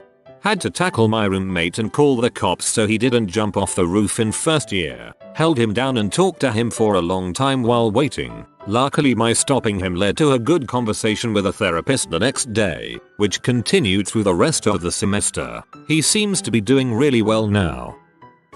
I'm an RA in an upperclassman dorm, so this event didn't occur with a freshman, but rather a junior. For reference, the hall has apartments instead of typical dorm rooms, so every room has a full kitchen, a living room, 1 or 2 bathrooms, and a private bedroom for each resident. One night during my first semester as an RA, I'm doing a 2 AM round on a Friday night when I come across one of my residents in a study room. He gets my attention and tells me that his roommate has a bird in their apartment and that he doesn't want to return to his room until the bird is gone. He tells me that the roommate is letting the bird sleep in his bed and is feeding it Fruit Loops. Obviously wild animals are on the list of prohibited items, so I go knock on the door of the apartment to deal with the situation. As if the situation wasn't going to be weird enough to handle, the resident answers the door in his boxers. I ask him if he has a bird in his room and his face lights up as he runs to his bedroom to get it. He comes back cradling a small pigeon in his hands, then extends it to me as if the sole purpose of me knocking on his door at 2 AM was to pet his newfound companion. I say to him, I'm sorry, but you can't keep a wild bird in your apartment. My resident tries to explain to me that the bird is sick and that he needs to nurse it back to health. I again explain that wild animals are not allowed in residence halls, and domesticated animals are only allowed if approved through the DRC. My resident gets peed. He puts the bird on the ground and storms back to his room without a word. I watch the bird run around the kitchen floor for a moment, Then call my resident's name to confirm that he plans on taking the bird back outside. My resident storms back into the kitchen, thankfully with pants on this time, and yells that he is going to rip the bird's freaking head off because he'll die without me. I try to convince him that there's no need to kill the bird, that it would feel better in its natural environment, and I stick around just long enough to ensure the bird was removed from the building. There were no complaints of a dead headless bird outside the building, so thankfully I don't think he followed through with his plan. That's kind of adorable, but I feel like this is the type of dude who takes shrooms and tries to jump off the building. Not an RA or a cop, but I went home one weekend and came back while my roommate was out. I had been back for 15 minutes or so when my RA knocked on my door. I opened it up and saw her staring a hole through me and finally said, "We need to talk about what happened this weekend." I asked, "WTF are you talking about?" She said, "Last night was unacceptable and if it happens again we'll press charges." I was pretty confused and repeated, "What the frick are you talking about? I have been gone all weekend." My roommate apparently got drunk, poorly, tried to sneak in a girl after opposite gender visiting hours were over, 2 AM, and when the person at the front desk person caught him, knocked over a bunch of stuff, poured a bottle of Gatorade on the floor and told the girl, "Run and don't look back." I laughed, but the RA didn't see the humor. I am just laughing at the idea of him upending a bottle of Gatorade all over the lobby to create a diversion. The shameless masturbator. 1. He would beat his meat with his roommate in the room, would simply climb up into his lofted bed, crank that P, without headphones, what a monster, and choke the chicken. To make things worse, he couldn't be bothered to finish in a tissue. He would CM on the infamous blue plastic mattress underneath his sheets, and leave IT there. 2. He would buff his banana while sitting at his desk, arrive at completion, and leave his gunk in the keyboard tray. He apparently had an aversion to seeming in acceptable locations. 3. Our hall had a pumpkin carving program for Halloween, and instead of carving a jack-o'-lantern he carved a hole to stick his dong in. According to his roommate, this poor pumpkin was molested on many different occasions. 4. The culmination of his wacky adventures ended with him tooting his horn with the door open to the hallway. His floormate took one look, threw up in the hallway, and then attempted to beat the crap out of him. Eventually the kid was moved. His desk and mattress were quite literally condemned. I've been in RA for 4 years and have many an amusing story, but this is one I will never forget. What are some college life pro tips? Try to make friends with someone in each class. Class walk is a lot less stressful if you have people you can discuss things with, or get notes if you miss a day, or who can give you a heads up about changes in assignments, etc. Learn to cook. Ordering food is seriously expensive. Don't buy your books at the bookstore. Always buy from Amazon, Chegg, or some other source. The bookstore is way overpriced and never worth your time. Except the stupid custom edition books that can only be bought from your own school's store. My school likes to rip everyone off that way, especially for intro classes. If you have a book like that, you're probably fricked. Sleep. You won't function nearly as well if you're dead tired all the time. Instead of playing video games for another 2 hours, just go to bed. A couple of my friends in first year reversed their sleep schedule, so they slept all day and stayed up all night watching TV online. Their marks suffered and it's royally screwed them over since. Don't buy those mesh garbage cans they sell in every campus bookstore. You won't put a bag in it. You or someone else will vomit in it. It will get everywhere. A puke calendar. I can't believe no one has said this. Internships. Get internships. I repeat, get freaking internships. Ever hear about those Redditors that be about not having a job after school? Internships.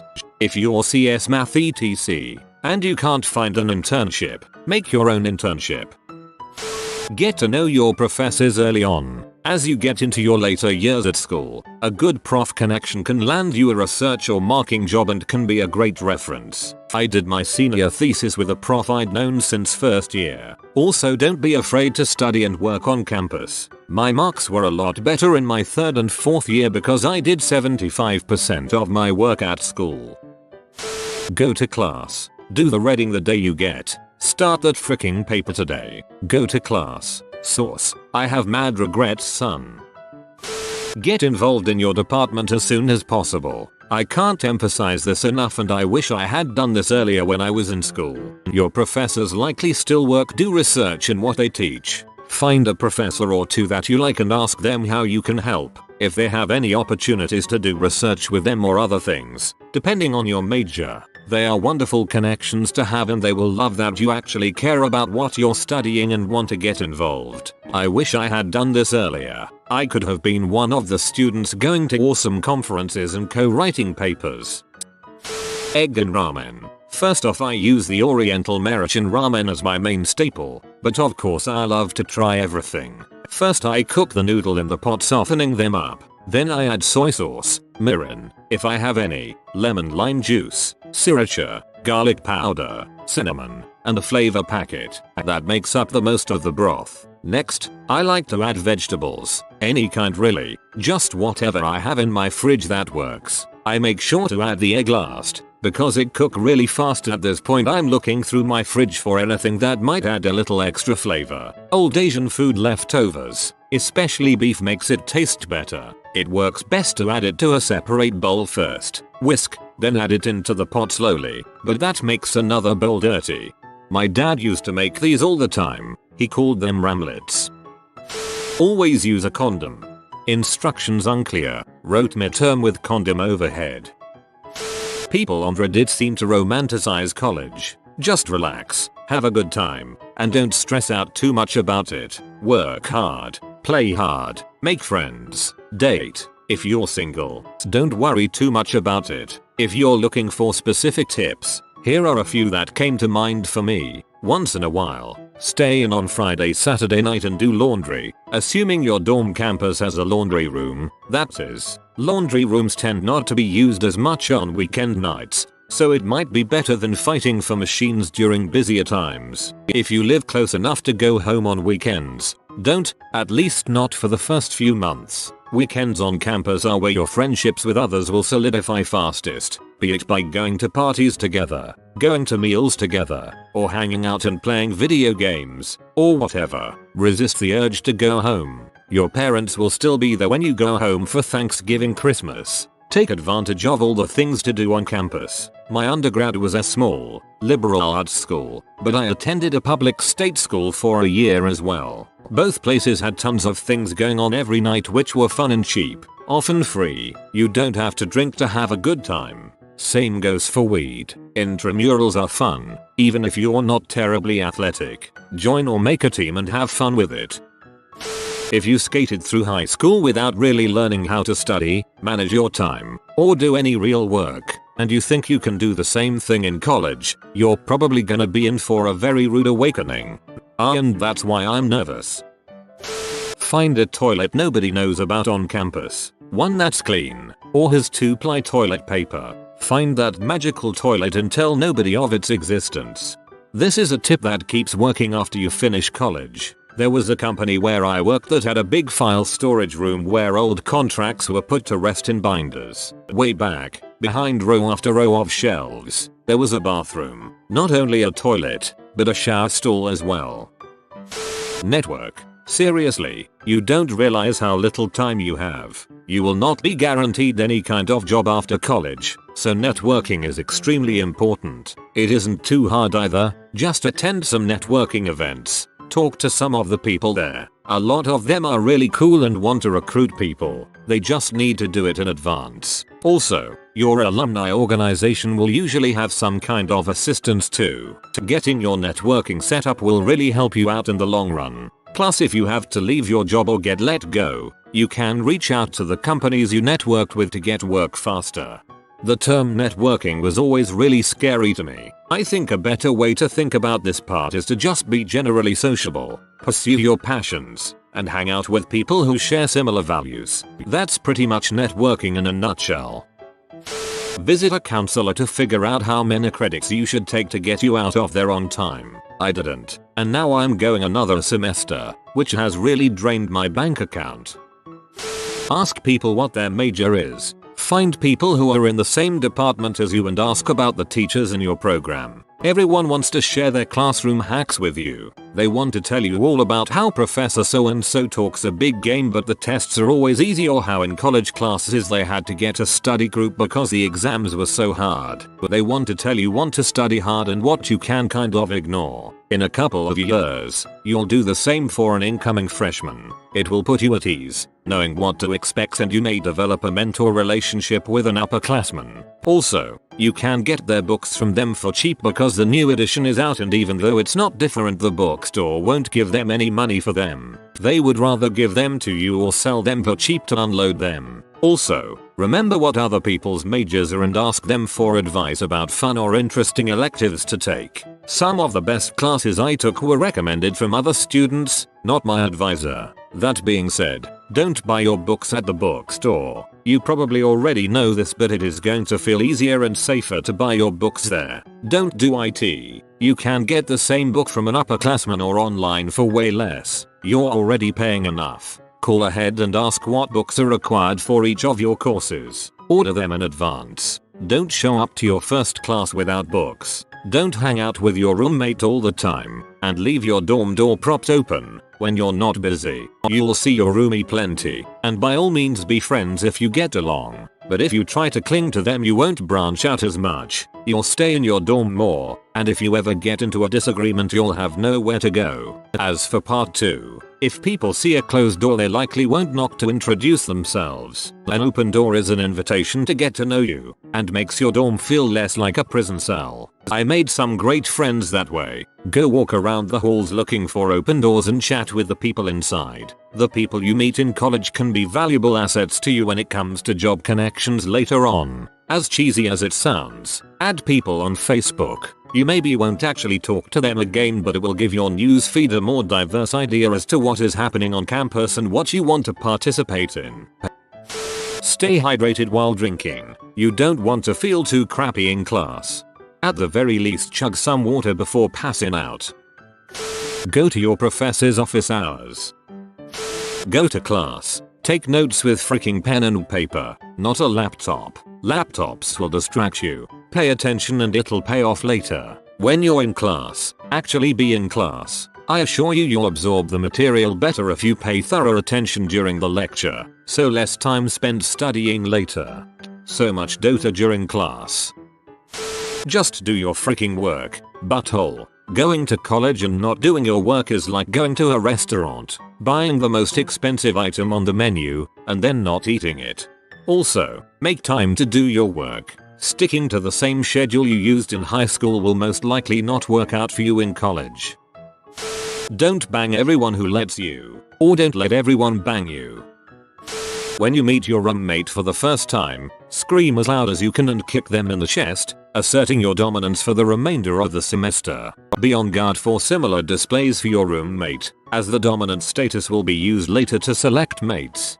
Don't forget to do this when you first meet all your professors too. It will assert your dominance in the class and show everyone that you're better than the teacher. As well, it will gain the professor's respect and will cause them to give you straight A's on everything. Trust me, no one wants to mess with the kid that screams and kicks people in the chest. Dude, don't frick around. High school is nothing. College is so much more important. I'm about to start my 3rd year and that's the best advice I can give. Keep your GPA up. I lost my Bright Future scholarship because my GPA dropped too low. It was a free $2,500 every year. And now I'm struggling to pay for tuition. Good luck, homeboy.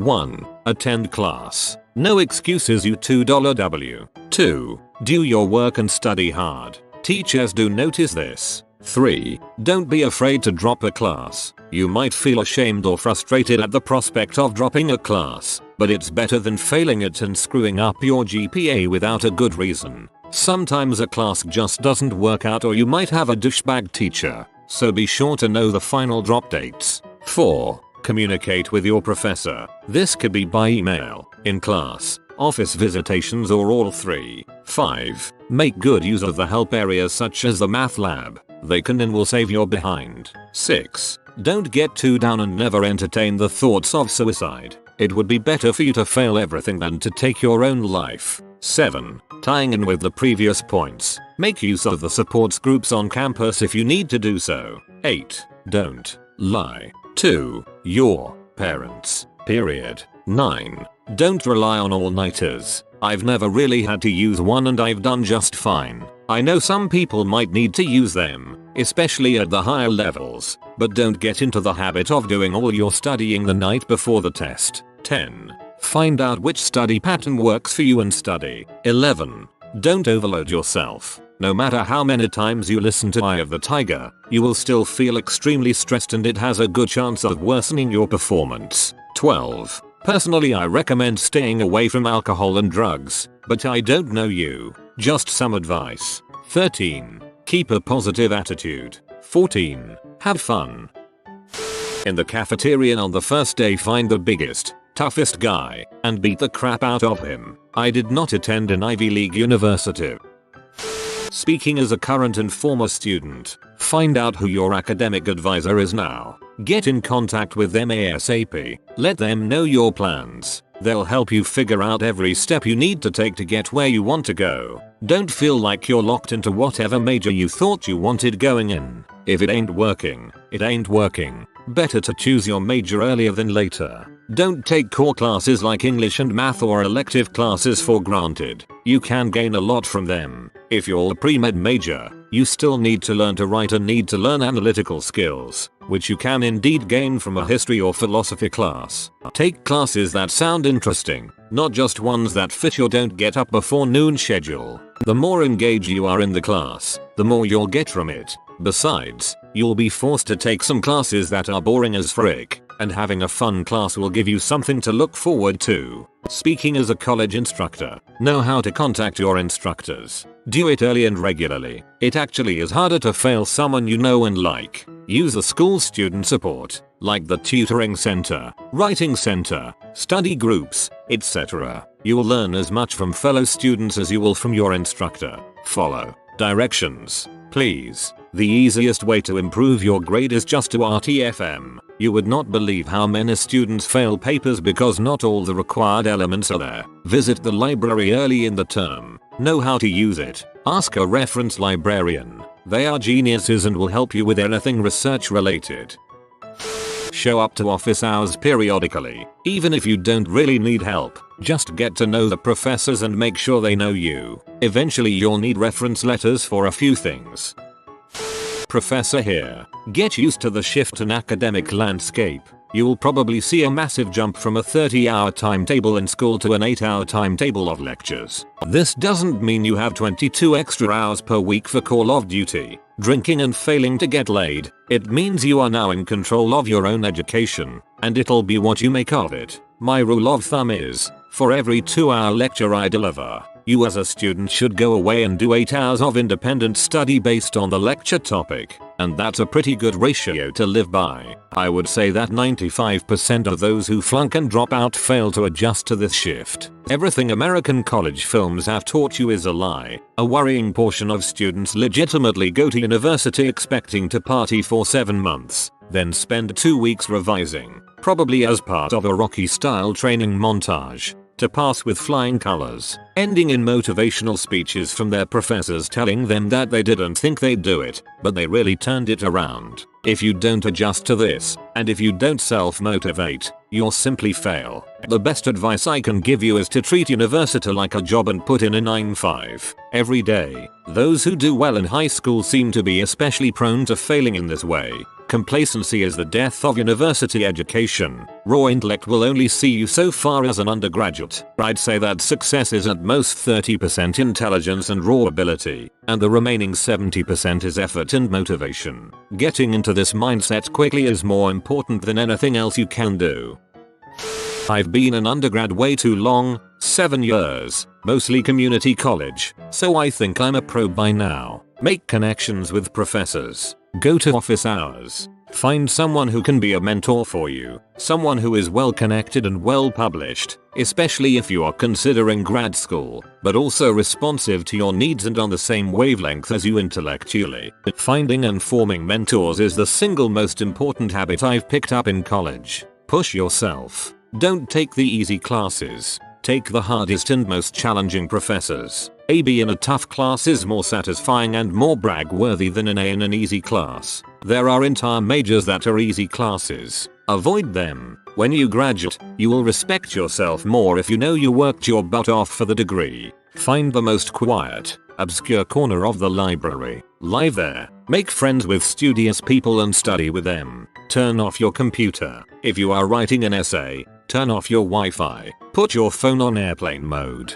Last but not least, something I suck at, make time for yourself so you don't burn out. I try to take one day a week off a Sabbath. Even a half day is good. Make your bed. Do your laundry every week. I don't know about you, but I find my thoughts get disorganized when my apartment does. I really enjoy Cal Newport's blog and advice for students. Read his little red book. Congratulations. Welcome to one of the biggest adventures of your life. All my friends who have graduated wish they could get the intellectual stimulation at work that you get in classes. Enjoy it. Use Quizlet flashcard apps for when you are inevitably waiting in a line to study more frequently in short bursts so you have more time for activities and a social life. Go to class. 1. Do not skip classes. 2. Pay attention and take good notes. 3. Always use a condom during intercourse. I'm assuming you're going to be a freshman, so here's the biggest piece of advice I can give you. Be friendly. Smile and say hello to everyone you make eye contact with. Keep your dorm room door open while you are in the room and say hey to people walking by. They may want to come in and say hello if you do. Do the same with others. Poke your head in and say what's up when walking by open doors in your hallway. I lived on a floor with 100 other people my freshman year. I'm going to be a senior now, and I made numerous friends this way. A lot of them I lost touch with as I refined my group of friends, but a lot of them I'm also still very good friends with. It will feel weird at first, but as a person with social anxiety, trust me and embrace the weirdness. Professor here. I'm not sure how popular a response this will be, but it's an honest one. Be respectful to your professor, respectful and attentive. Then, when you screw up and need special consideration, we'll be more likely to extend it to you. At the end of the day, I'm only human. I'm more inclined to be nice to those who are nice to me. For example, if my hard-working, sincere student X fails his test, I will do what I can to help him. If obnoxious, apathetic student Y gets the same failing grade, I will secretly laugh and exult in his failure. Fair? I don't know. Reality? Absolutely. College graduates with stereotypically useless majors. What did you end up doing with your life? Political science major here. I work in the sales department of a major beer brand in the US. What can I say? Politics drove me to alcohol. Future Supreme Court justice over here. Ancient history, bomb disposal. Once had a guy in my company with a political science major running a team of programmers. The guy started as a developer intern and quickly grew up the ranks. This sounds like my brother. Poly C undergrad, English master degree, now a programmer. Starting salary was apparently a bit higher than others who started with him because of his degrees, even though they're useless to what he's doing. Illustration major. I work full-time as a toy designer. My mill was, I think, an illustration major. She makes pretty good money as a medical illustrator. She really likes that her job has her consulting with surgeons and learning about what they do. Majored in Buddhism, then taught English, then worked in logistics, then tourism, then renewable energy, then energy efficiency, then Salesforce consulting, and now I'm an in-house Salesforce admin. English literature, specifically in 18th century British literature and philosophy, and pro-slavery literature during the antebellum period. I'm a high school teacher, but I was on the professor track to begin with. It's so much less stressful, more fun, and has much better pay with summers off as a teacher. The major taught me to critically think from multiple perspectives, communicate in a clear and effective way, and actually how to write and how to think about writing. I also get to integrate my love of philosophy of language in my lessons and pedagogy. I love my career. Theater major here. Fell out of love with it pretty quickly when I realized that I A. don't like other theater people and B. like paying bills and eating. Now I'm an instructional designer working for a large bank. I design and deliver training material and teach people how to do their jobs. My degree has been invaluable. I can get up in front of people and talk to them, deliver a clear message and make them believe me. I can improvise when things go wrong. Being able to communicate your ideas well is almost as important as the ideas themselves. Other theater people are the worst.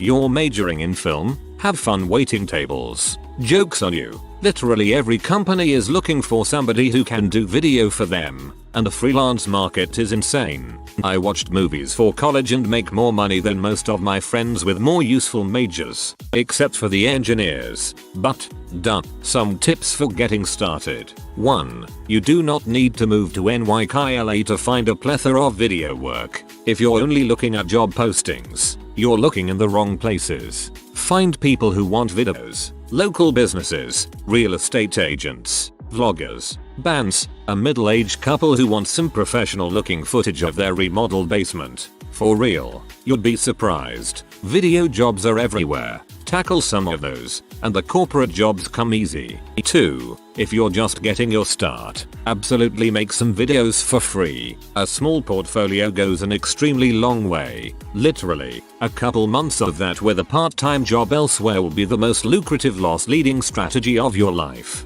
I know, it sucks, but you'll get started a heck of a lot faster than somebody who refused to do it, and it's not like you have to spend 40 hours a week working on an unpaid internship. You set your own pace and do what you can. 3. Once you start charging rates, refuse to work for free. You already have experience. You already have exposure. You already have clients. You don't need to work with that douchebag. 4. Get everything in writing. There are a lot of crappy people in the world. A signed contract is a lot harder to skirt than a handshake. 5. Be bold. Be confident. Your opinion is a professional opinion. Suggest your ideas. Take those more experimental shots. Invest yourself in making the video of your client's dreams. Have fun with it. People will like working with you, and that means repeat customers. 6. A good camera, lens kit, lighting kit, and audio setup are great, but don't bankrupt yourself on them if you're just getting started.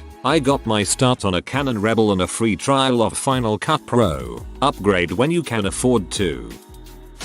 Jazz performance and arranging.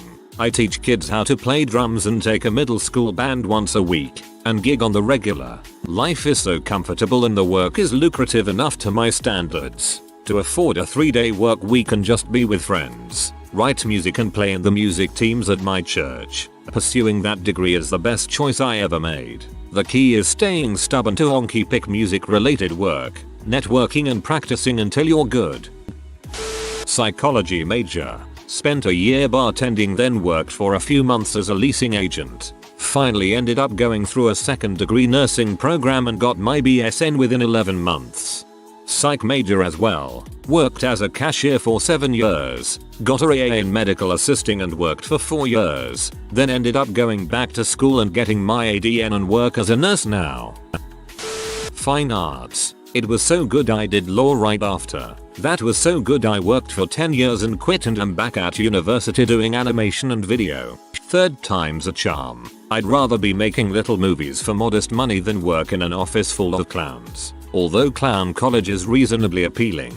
That's it. You people have held me back long enough. I'm going to clown college. Psychology here. I work on trains all day. They don't tell you you'll need at least a master's to make any money in the psych field. Just kidding. Literally everyone told me that, including my cell phone salesman brother and real estate agent sister-in-law, who met each other at college, where they were psych majors. Then you'd be a good dispatcher because you know how the engineers think and can predict which trains will be late or early. Theater arts. Became a naval flight officer, retired after 20 years at the rank of commander, then did 15 years with Homeland Security. I expect some past philosophy majors to reply here. If any of you guys want to tell me how your life was after philosophy, I'm all ears. I'm really leaning toward majoring in philosophy, starting freshman year this fall at a top school. My logic is that I might head down the law path, but even if I don't, I want to write or teach. I'd love to hear what you'd have to say. I'm in law school now. TBH, it doesn't really matter what major you are as long as you do well in undergrad. I have a bio degree and I know people in my classes with degrees in art history, business, history, and philosophy. Don't stress too much about choosing the right major for law. There isn't one MO. I have a bachelor's and am going back for my master's in the fall. Was hoping to have some sort of job with a bachelor's, but no, I am unemployed and broke.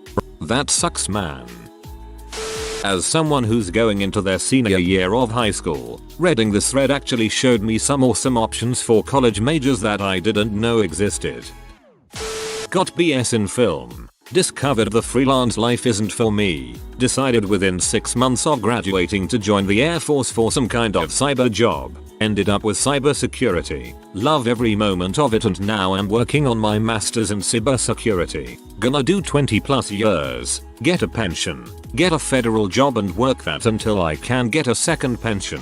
Then start withdrawing from my retirement account I'm contributing significantly into and do whatever I want for the rest of my life while being supported on 3 passive incomes. 4 if social security is still around by then.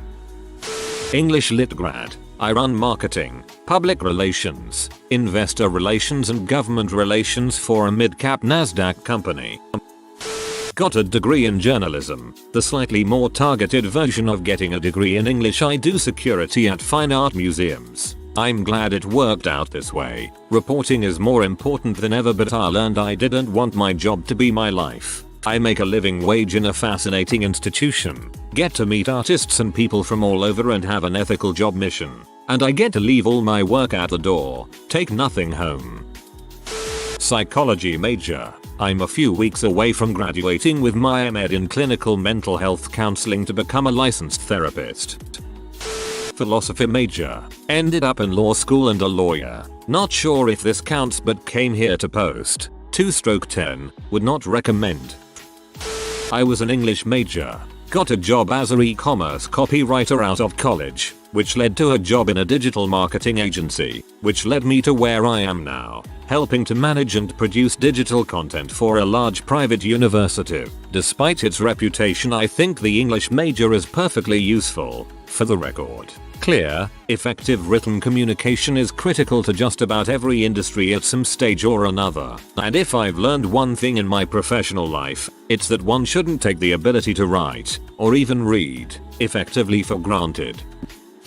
I'm not sure how to translate this, but I have a diploma in theology. You can study this at an academic university here, not the hardcore church Bible stuff. I work as editor, permanent employee, for a big publishing company and kind of make books. That was what I always wanted to do, so I ended up perfectly fine. For a lot of positions you don't have to study the actual subject but work on your profile while you are in college. I have a degree in history, I'm under 30, and I already run a museum. It's not for everyone, and I work my butt off, but if you are willing to put the work you can be successful. Majored in international studies with a focus on global health. I actually just graduated, but later this year I'll be working for a metropolitan public health agency. History major. In grad school to get my master's in library science while working full-time as a librarian. I knew going into my BA that I wanted to be a librarian, so I majored in something interesting to me rather than something useful.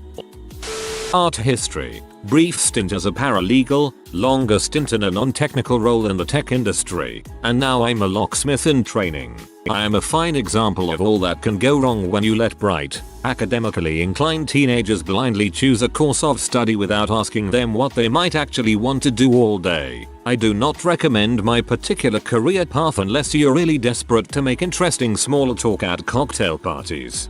I still have no idea what I want to do and I'm going on 5 years in my current career. English literature. I am now a video editor and marketer for our company's in-house show, and about to be the head of marketing for our new podcast production division. And I also own my own business as an accessibility assessor for those who want to make their buildings better for those with disabilities, as well as giving presentations on accessibility and disability awareness. I have a degree in fine art and love my career. My job is to engrave designs by hand onto granite monuments and I work for 4 different shops. I did not train for the technique in school and previously didn't know of its existence. I fell into the job sort of by chance and I can't imagine one that I would enjoy any better. I have been at it for 20 years. I also learned to apply gold leafing to sandblasted names and designs.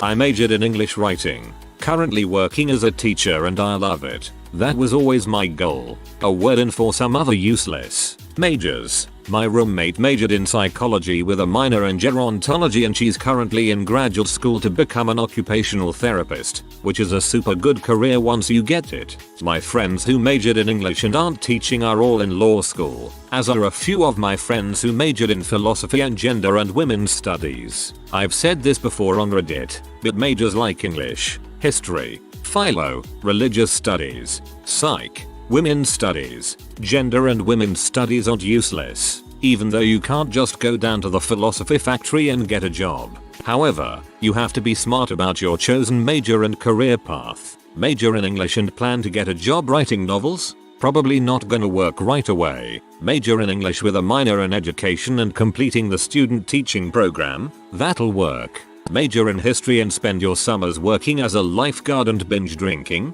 Bad idea. Major in history, minor in Spanish. Spend your summers volunteering for a local history museum or doing archives research with professors. And connect an undergrad with organizations working on community outreach and historiography? Good idea. Major in psychology and hope it'll work like accounting, where you just get an internship then an offer with a big firm? Bad idea. Major in a psych with a minor in gero, early childhood, or another concentration. Work in the psych department all 4 years. Get an internship at a lab and do grunt work with saliva samples for a semester. Planning the whole time to go to grad school? Good idea. Major in gender and women's studies and plan to just get a job. IDK, being a woman? Bad idea. Double major in gender and women's studies and philosophy with the intent to go to law school. Learning how to write and reason from philo and planning to be a public defender specializing in family court and domestic abuse cases? Good idea. Political science. Sales. This seems like a frequent theme. Should we be concerned? I am returning back for law school though. English major. Everyone told me I needed to be a teacher with my major, and I said I wanted to make money writing. Now I get paid to write marketing content for businesses. Literature degree, sales and marketing. Most of my friends with STEM degrees are lab techs who make half of what I make. Tons of low paying science jobs out there. UK, so uni graduate first class honours in musical theatre, now a senior dinghy sailing instructor and far happier for it. English major, with a focus on Chaucer and medieval studies. Note, I loved what I studied. I am a technical instructor in the legal industry. Bachelor of Business Administration. I'm currently teaching English abroad, but I plan to teach elementary education in the future. I majored in anatomy and physiology, which tend to be pretty useless if you're not going to be an anatomist or physiologist. Now I'm working in a Japanese government office doing translation and other random stuff. Go figure. English major, now a translator. Wouldn't be so bad if I didn't find the work to be boring and unfulfilling. Pay isn't great either, unless you work directly for the EU or something, but I have no desire to move out of my hometown and they usually require knowledge of French and or German in addition to English, neither of which I'm really interested in mastering. Currently figuring out what else to do. I'm in my 30s. Brushing up on math and looking into learning how to code after that. If it wasn't for my 30k student debt I'd probably just go back to school part-time. I can't really afford it at the moment. But hey, I've got a permanent contract at my job so it ain't all bad. Never have to worry about being able to pay the rent. And I can save about €100 a month while still having some money left for fun stuff like the occasional night out or video games. Yay Steam sales. Psychology. I ended up managing a bank for 10 years. Now I'm in oil and gas and finishing my MBA. It was a weird tract. Degree in media studies. To further sour this degree, I graduated just as Facebook opened up to non.edu emails. So my study of the media didn't include social media. Diploma Public Relations. I worked for 7 years in marketing, then falling into product management. 12 years after graduating, I'm the product manager for several news services. It somehow came back to my degree, but I don't know how I got here. Interdisciplinary social science. How vague can you get? I manage the student part-time staff of an academic library system. I have 2 degrees in anthropology. I work as a project manager for a cultural resources management firm. We do archaeological survey work. My grandma once told me she thought I was doomed to never have a job.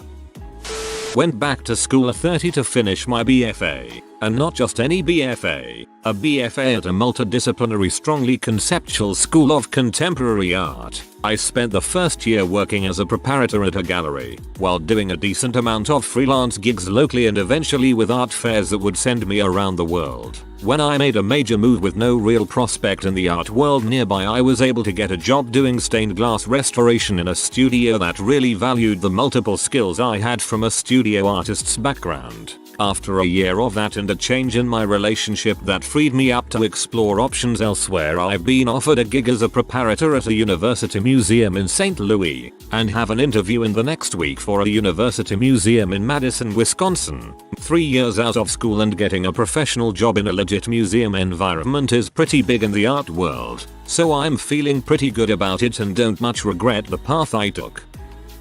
Worthless political science degree that I got because everyone said all you need is a college degree and people will be lining up to give you high-paying jobs. Experience taught me a hard lesson. A college degree is worthless unless it imparts to you marketable skills. I ended up self-teaching myself web design and e-commerce, so now I am an e-commerce manager and freelance web designer. Psych major, then got my master's in school counseling. Still not a counselor, but I am working in a mental health clinic, doing counseling, for $17 an hour with a few holidays off. Don't work, go work for Medi-Cal.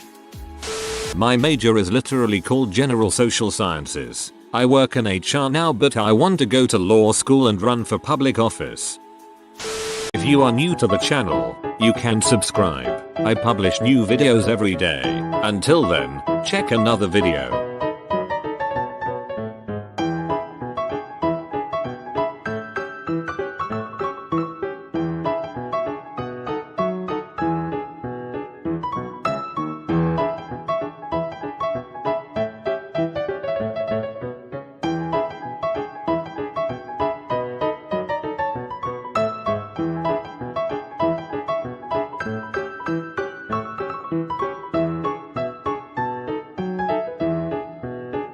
Bye for now.